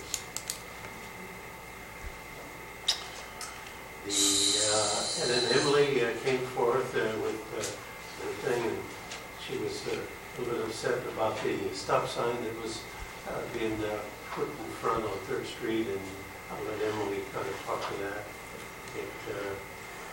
The whole purpose behind the study was that, and I've almost got hit twice coming out of Franklin and making a left-hand turn, and I'm inching out just to get beyond this adequate sight distance, and cars northbound almost rammed me in. I've had a similar experience at least 3 or 4 times, so And it's I thought that understood. a stop sign at that intersection would be safer. It has nothing to do with slowing the traffic down. It's strictly a safety item of sight distance. And the vehicles that park there, even though the setbacks from the curb return is 10 feet and we can increase it to 15, sight distance is still substandard. Yeah. Is there an existing stop, so what I've drawn right there, that's Donia's, correct? Yes. Is there an existing stop sign right here? Yes. Oh, Yeah. down at Esther's. Yes, on Franklin. On Franklin? Yeah. Facing the Alameda? Yeah. But the problem is if you stop behind that limit line, you can't see No, anything. you can't see. anything, and so you got to creep out. You're blocking the crossing there. Then you got to get out a little bit further and Just see down Alameda, or 3rd. Is there any way we could I'm not talking about the stop signs, but I'm talking about the one-way signs. Maybe not put it on her building, not put it on the side of the street of the, I call it the secondhand store, the TK store, whatever it's called. We could put it on the Trinity Martin side. That's what I meant, yeah. Yeah, and eliminate the one on there. It just makes it a little bit tougher for people that, but then I know. We'd also put a do not enter sign on it, you know. This is just nothing more than a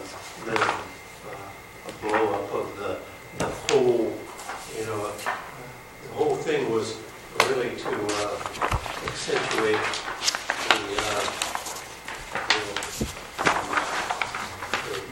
the whole thing was to accentuate the whole area. And what I'm trying to do is restripe the Alameda, increase the parking, you know, because parking is a critical issue with a lot of people coming in here. Yeah. And there's enough space between that new angled parking and the other side of the street in front of the thrift store? Yes. If we do the restriping and move the center line over just a hair, you know, there'd be enough there, you know. How many spaces do we pick up there? Didn't they only do not There's 12 angular in front of the brewery and J&J, 5 motorcycles, and then down there's 6 additional parking between south of the Pierce Lane going in, not Pierce Street, Pierce Lane, and that's right by the restroom, and down to the driveway. So there's new angled spaces here, and then, oh, here's the restroom there, right? That's what that is? Yeah, the restroom there, and then there's 6 there. 6 there, okay. Yeah. Oh, here's the motorcycles right here. Yeah. Okay. For the dog kennel, that's pretty good. Can we have some input? No. Wait a minute, I'm in charge. Yeah, just In fact, you're supposed to ask me. Pass those out, okay? Roger, I have one question. Did you ever, instead of one way on Franklin, consider no parking on one side of that street? Yeah, we thought about that, and, you know. But I mean, you know, like Trinity Parks has trailers there, and boy, it gets to the point where only one car can get through there. And within that, you know, as I told you, is not uncommon, is that down in Mariposa and 2nd Street, there's similar things right in front of the Plaza Hotel. Oh, yeah. I would think that even if we did make it a one-way street, we should have no parking on one side of it. On the thrift store side? Yeah. On that block. Would Trini object to that though? Does he need that? Who cares?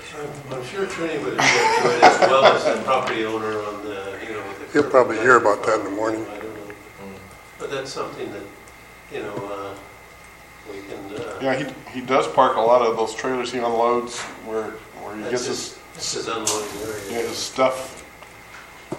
Well, he's got room around the other side of his building. I mean, you know, there's. I always hate to eliminate parking because it's so critical to the business interest. You know? Yeah. Well, if you, I just have noticed several times that, you know, at certain points there, only one car can get through. Yes. And, but it's a narrow street to start with. That's why we chose between the 3rd Street and 4th Street one way going westbound. Somebody had said, let's take a look at Franklin Street eastbound from 3rd to 2nd. And that's going to be a tough call because once you do going westbound, eastbound on there, you destroy the whole dynamics of how to get up to the mission. And I think you're Janet can talk to that. You know. However, you know, there has been big buses come down. You know, Terror, Portoff. along with this, and that's been brought up several times, that those buses turning on Franklin and then on the Second Street, they are beating that street up. And it's hard, Georgiana can tell you, that it's really hard for them to get around that corner. Yeah. Could we put no buses or? Well, we had a No, program they- where we were passing out flyers to the bus drivers to encourage them to use the soccer field.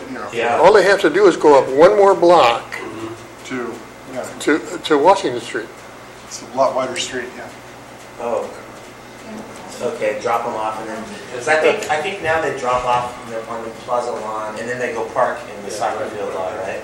Now, with what I showed you there in front of J&J Burgers, I'm bringing out a raised curb, and stuff like that, and put the stop sign out there.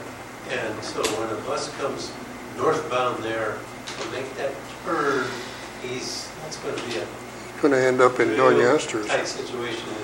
So it's going to kind of discourage the buses from making that right-hand turn northbound to eastbound Franklin. And Georgiana can testify to that. Yes. Any more? I'll open it up to public comment. She's big. Who wants to be first? Georgiana Gallardi, number 1, 2nd Street. I spent the last 2 days preparing 3 pages that I wasn't going to read to you tonight because I think this whole issue needed to start with at the Historic Review Board, the Historic District. It impacts a whole lot of things historically in San Juan, and so I was going to suggest that you not spend a whole lot of time on this tonight, but rather ask the Planning Commission to hold one of those walk-around workshops where you stand there and actually see what's going on. I don't know if you're amenable to that at all, but several of the issues you're talking about are very important to that whole area right there, and especially if we're going to get the brewery back in operation, and then possibly the Kane building down on Pierce Street. Do you want to hear what I read, or do you want to refer this all back to the Historic Review Board to really study this again? Several months ago, when Dan was here talking on another issue, he said to the Planning Commission, take a look at the whole area, do your homework, walk around, take a look, and you'll come up with some good ideas. And I thought he was brilliant that night. I don't always think he's brilliant, but I certainly did with that remark. So I can keep my notes to myself, or look forward and look forward to a Planning Commission event about this. Roger knows that I'm very frequently arguing with him about what Public Works can do without going to review at Planning Commission. So this is just another one. So shall I go on with my letter, or shall we? I'd like to hear what it says. Okay, Emily would like to hear what it says, and my glasses are back in I said, rather than read this whole letter, please organize a joint meeting with Planning Commission to hold a workshop. Actually visit these sites with the public before further implementing the signs and striping of Alameda at 3rd. I suggest a walking tour of all along Pierce and Alameda and 3rd and Franklin, clear to 2nd Street, along the park properties, and on Washington Street back to the narrow 3rd at Washington and Franklin. That block of 3rd Street is very, very narrow, historically narrow. You're talking about that section right in front of Emily's place. That whole section, Ardina's. Between Washington and Franklin. Yes, it's a narrow street. And I think that's one reason that the fire trucks come down Franklin. Because they're making a turn off of Franklin left onto that narrow street would be a complication for them. Then Another thing that I always do, rather than putting myself in the position of stopping at 3rd on Franklin, next to Emily and Trini's, I always go to Pierce and use the option of those 3 stop signs. And they provide a calming effect. Even when I'm on Franklin, at JJ's looking what to do, those stopped cars down there are slowed down. I can see them very easily because the street's very wide there, and I can make a left turn. I've had trouble making a left turn there because of the cars coming the other direction. Yes. From Hardeen's towards Emily's. That's where you have to inch out, and Roger and I talked about this. You have to inch out, and you still get hit, or almost hit. Jolene addressed this the other night, suggesting the stop sign ought to be at Washington. That would calm the cars coming down from the west in front of Hardina's and Emily's, and then give us a chance, those of us who are on Franklin wanting to get out, so forth and so on. Anyway, about the buses, they don't just come and drop off the kids and come back at night and pick them up. They come at noon and bring the lunches. So that's three trips, right? Three. And all of that. And that's right at the time when people are enjoying the 2 outdoor restaurants at JJ's and Donia's there. So, if you want me to continue with my arguments, Franklin was really the end of El Camino Real. How we walk along from the Mission and come up the hill onto Franklin and down. Mobs of kids and their mothers and teachers come up Franklin and enter 2nd Street in front of my house as mobs. There are no sidewalks there for them to walk. No, there's not. Either side. The people who supposedly are to stop at Franklin and 2nd don't stop. Almost nobody stops at that stop sign. They just come up, take California stop, and proceed on down to the park. They don't know whether kids are there or not. Mobbing in the street, walking, not paying one bit of attention to traffic, because when the kids are there, those 2 whole blocks of asphalt, they think are sidewalk. So, you're talking about 2nd Street where it widens out there in front of the plaza. Yeah. That was my argument for, let's take this whole thing back before you install signs and look at the whole picture of what's happening in that area.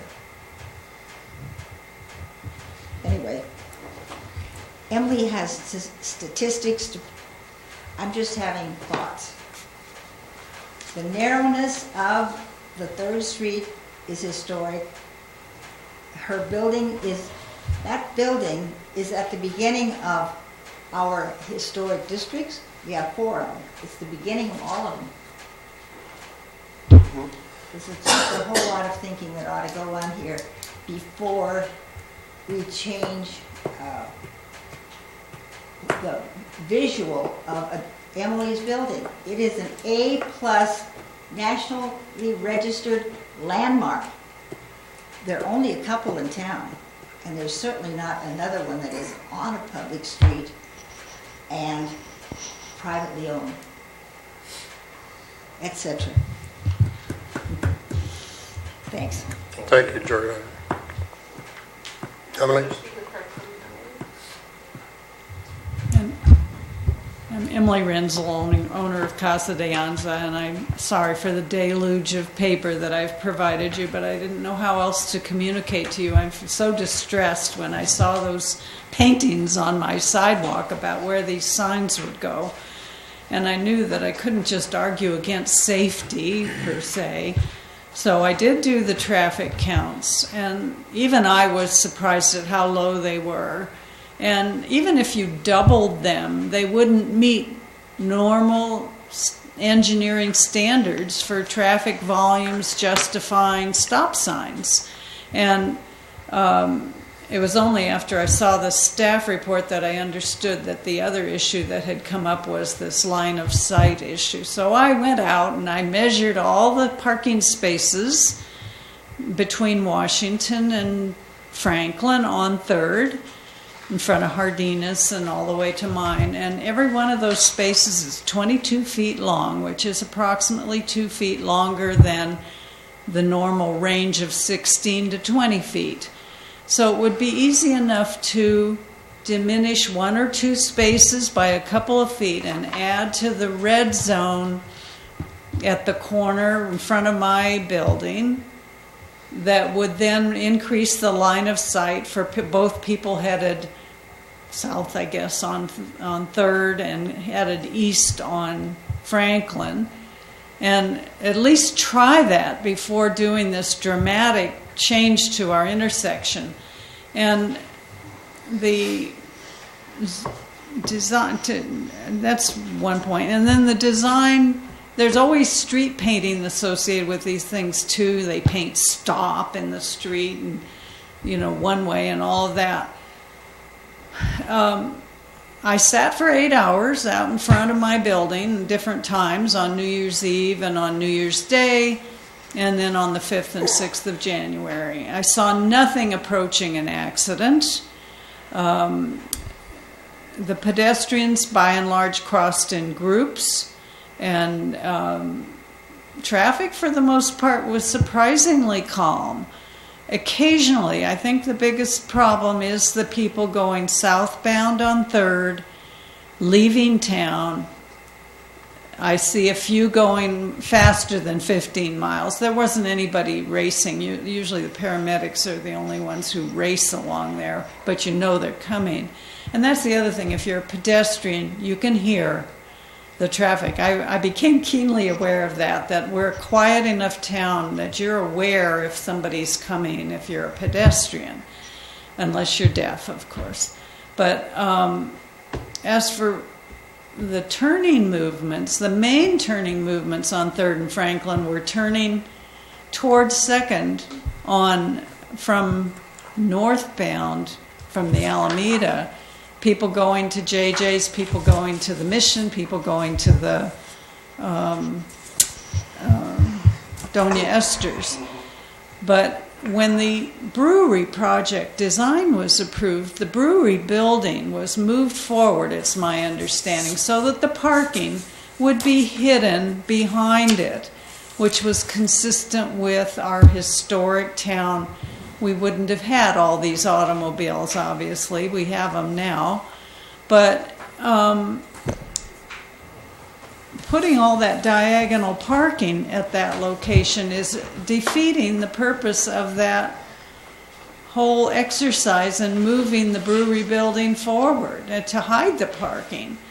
And I looked up about diagonal street parking and found that there was quite a bit of reference to bicycle groups not liking that kind of parking because it's unsafe for bicyclists. And we certainly have a fair number of groups of bicyclists who go up to Fremont Peak and use that Alameda area. And I just implore you to please send this to your Historic Resources Board. Look at this more comprehensively before you start throwing in more signs and more street striping. It's really changing the character of our town, and to my way of thinking, that's what sells this town to tourists, is that it's a total change of pace from everywhere else in the Bay Area. And we're only an hour away from all these very busy places, so we don't want to kill the goose that laid the golden egg. Thank you. So is there a possibility of increasing the red zone with that? Oh, I'm sorry. Is there anyone else? I don't. Okay. I'll close the public hearing and bring it back to the council level. All right, John. Go ahead. Could we increase the red on the curves of the curb to get a better sight line? Is that a possibility? Increase the length of it? You know what I mean? On the Emily side, we could do it and everything, but it's still going to create the westbound traffic coming out there by Donna Esther's, Uh-huh. where you have to get there to see the oncoming traffic So southbound. if we increase the red on Third going towards, I call it the phone building or whatever, the large white building past where the Mission Gallery's at and such, from the corner there, would that give us a better sight line? I know it might take away one parking space, you know, and that's a trade-off that we might be willing to consider. Let me just say, the parking spaces are all very large, on both sides of the street. They're 22 feet long. I disagree with you. I've measured them. Some of them are 16 feet, some of them are 22. And Well, I measured every one on my side of the street, and they were all 22. Wait a minute. I closed the public hearing. Oh, I'm sorry, but I'm just going to say that by diminishing, and if there's a red zone, you don't need as big a space to back into. But you know, you can increase the red zones, and it helps the sight distance. Roger, what do you think about the other thing that I would disagree with Emily is bicycles coming up the Alameda, but they do not go up 3rd Street with all the bumps. You know, very, very rarely do you see them.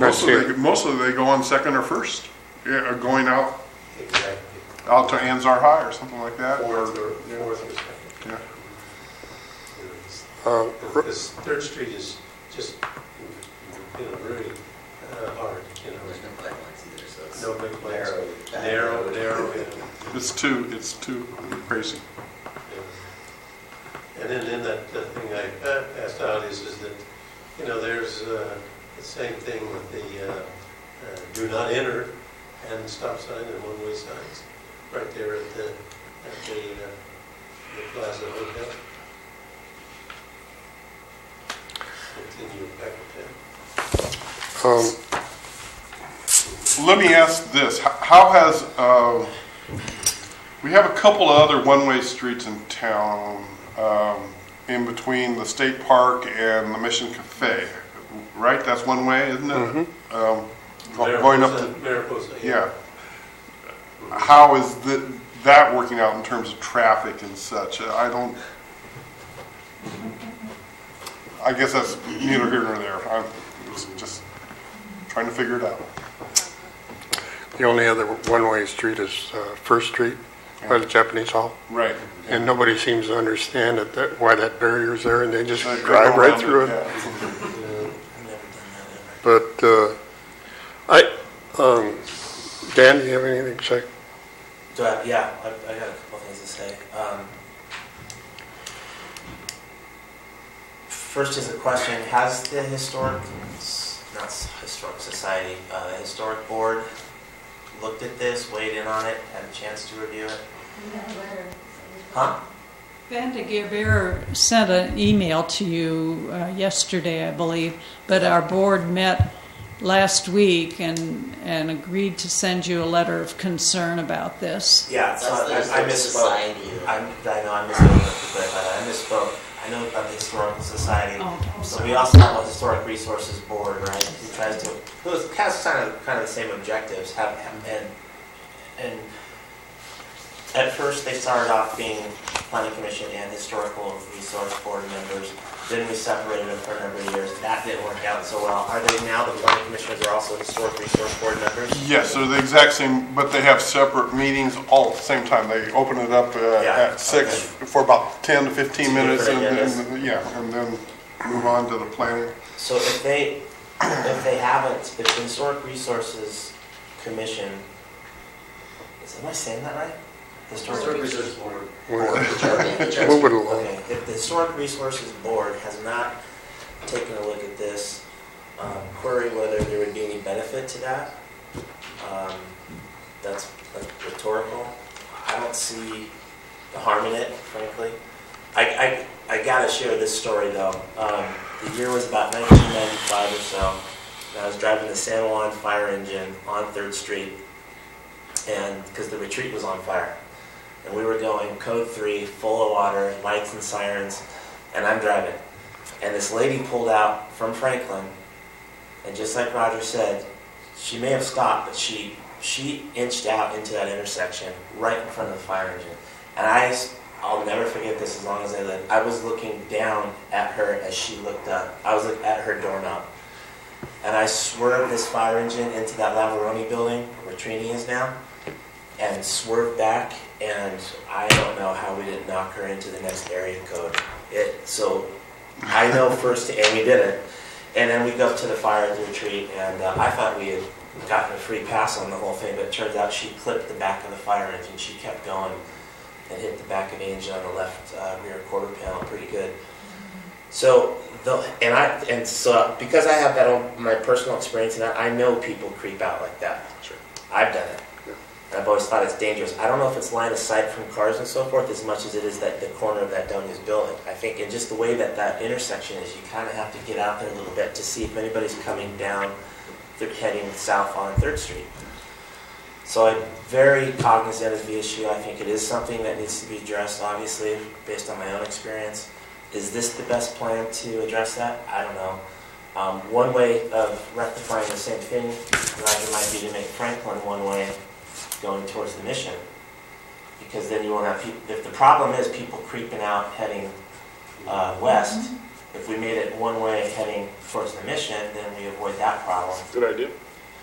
That's an idea. I got to tell you though, just if I had to vote on this tonight, if there was some way of making the stop sign carved out of wood or something that complied with the vehicle code or made it, less obtrusive from an aesthetic standpoint, Gotta go to work. I don't see any problem with the flow, with anything. I love the idea of picking up some additional parking here. I think parking is a huge problem in our town. I don't think it's conducive to this business development that we want to encourage. So I love the ankle parking idea. And I don't have a problem with this circular kind of thing here. But again, I'll end where I started. Would it merit and benefit from or further analysis by the San Juan Bautista Historic Resources Board? I don't see the harm in that. Just kick it to Deborah?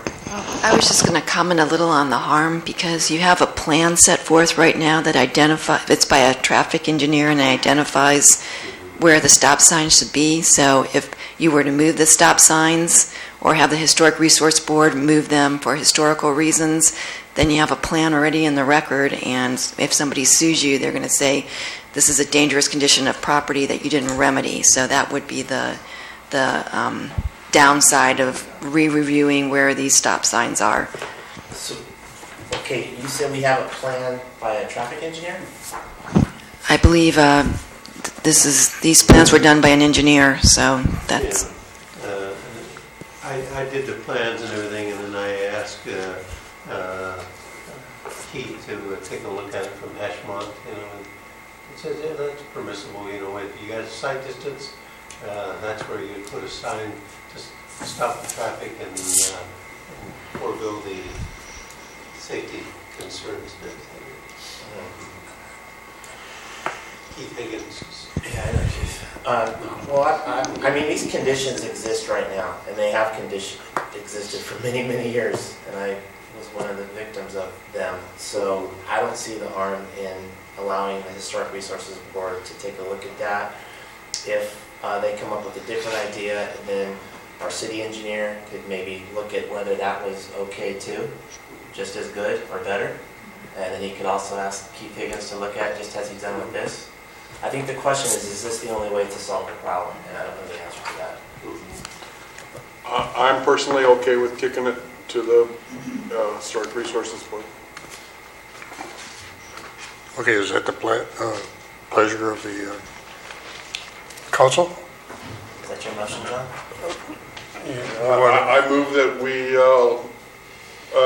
suggest it to start, or not suggest, request that the Historic Resources Board study the traffic plan for 3rd and Franklin.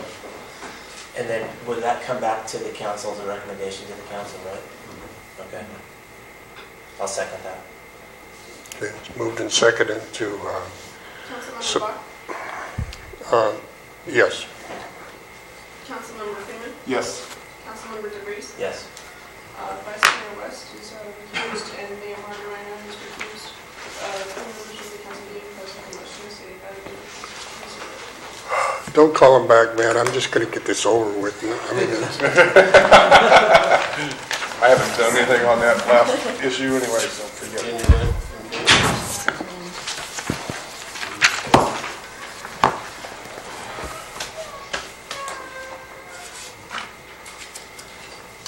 Thank you for considering this. Thank you. yeah. But again, before they get back in, what you kind of said was that if we didn't approve this, somebody could come back and bite us? Yeah, I think, it could be raised in litigation if somebody, Was injured an in. accident there, and then they could say you were aware there was a dangerous condition, you changed your plan. So I think. I'm not in disagreement with Dan if you can show an equal plan, but you've got evidence, in the public already of what. Yeah, I think if we got to that point where we could resolve this and eliminate some of those dangers in there, then it'd be all right.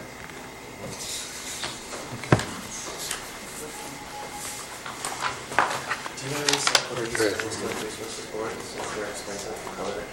We put you two in permanent retirement, and We got these two. we got them. Okay, let's get this over with. Okay. Taking over. Can I bang the gavel some? Come on, let's go. You want to get moving, huh? Where are we? We're the last item, H. H, work with San Juan Aroma School District on joint use of school basketball courts after hours, includes sharing of insurance costs. Council Member Freeman. Well, I have not worked on it since the last meeting because of vacations and such. They have a new interim superintendent who's soon to be the permanent or, non-interim superintendent, and I suggest that we contact her and restart the process that was going with the previous school administration on working with them so we can have after school hours and weekend basketball at the school. That would be my suggestion. And have staff contact the school district. What you said the other day was that the problem was actually the school board.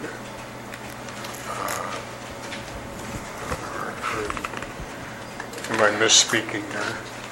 I would say there's equally fault of both sides. We just haven't made proper contact. Yeah. I wouldn't blame us and I wouldn't blame them. Let's fix the problem, not fix the blame. How's that? Is that a nice soundbite for you? At Granite Rock, we never initiate any project until we first assign blame for failure. That's the first thing we do. Okay. So, any comments from anybody on that one? Okay. Tony? I have one comment. What's that? You're dragging these meetings out too long. I am. I lay it at your feet. But no, just kidding. Okay, so are we then asking staff to reach out, or should we handle that at this level? Do you want to?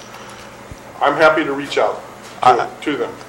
I think that would be great if you're comfortable with that, and if I can be of any assistance, I would love to participate. Okay, I'll do that starting next week. Okay. Anything else on that item? We have no public here. You can't comment if you don't come to the meetings. Come on, folks. So, that takes us to 8, comments. City Council. John, anything to add? Not right now, no. Okay, Tony. I do, but I'll keep making it quick. Thank you all very much, the city staff, for the Saturday the 14th, the water forum and the planning. I know that was a lot of work for you guys, and I really appreciate it. Thank you very much. Dan? Yeah, the mayor stole mine. I was going to also offer my kudos to Matt, staff, everybody who worked that thing. I thought the presentations were clear, well put together, well organized, and I think we put on a good show. Good. And I heard feedback from people who were there that they Okay. we take Roger? No comment. Okay. Deborah? Matt? No? We have a council birthday. We do. Oh, man. You almost got away with it, John. I think not to get older. I think we should sing for John. Who's going to join me? Come on, guys. Happy birthday to you. Happy birthday to you. Happy birthday, dear Councilmember John. Happy birthday to you. Okay. Do we have a motion? Entertaining a motion? A second? Anyone? All in favor? Aye. Thank you. We're adjourned.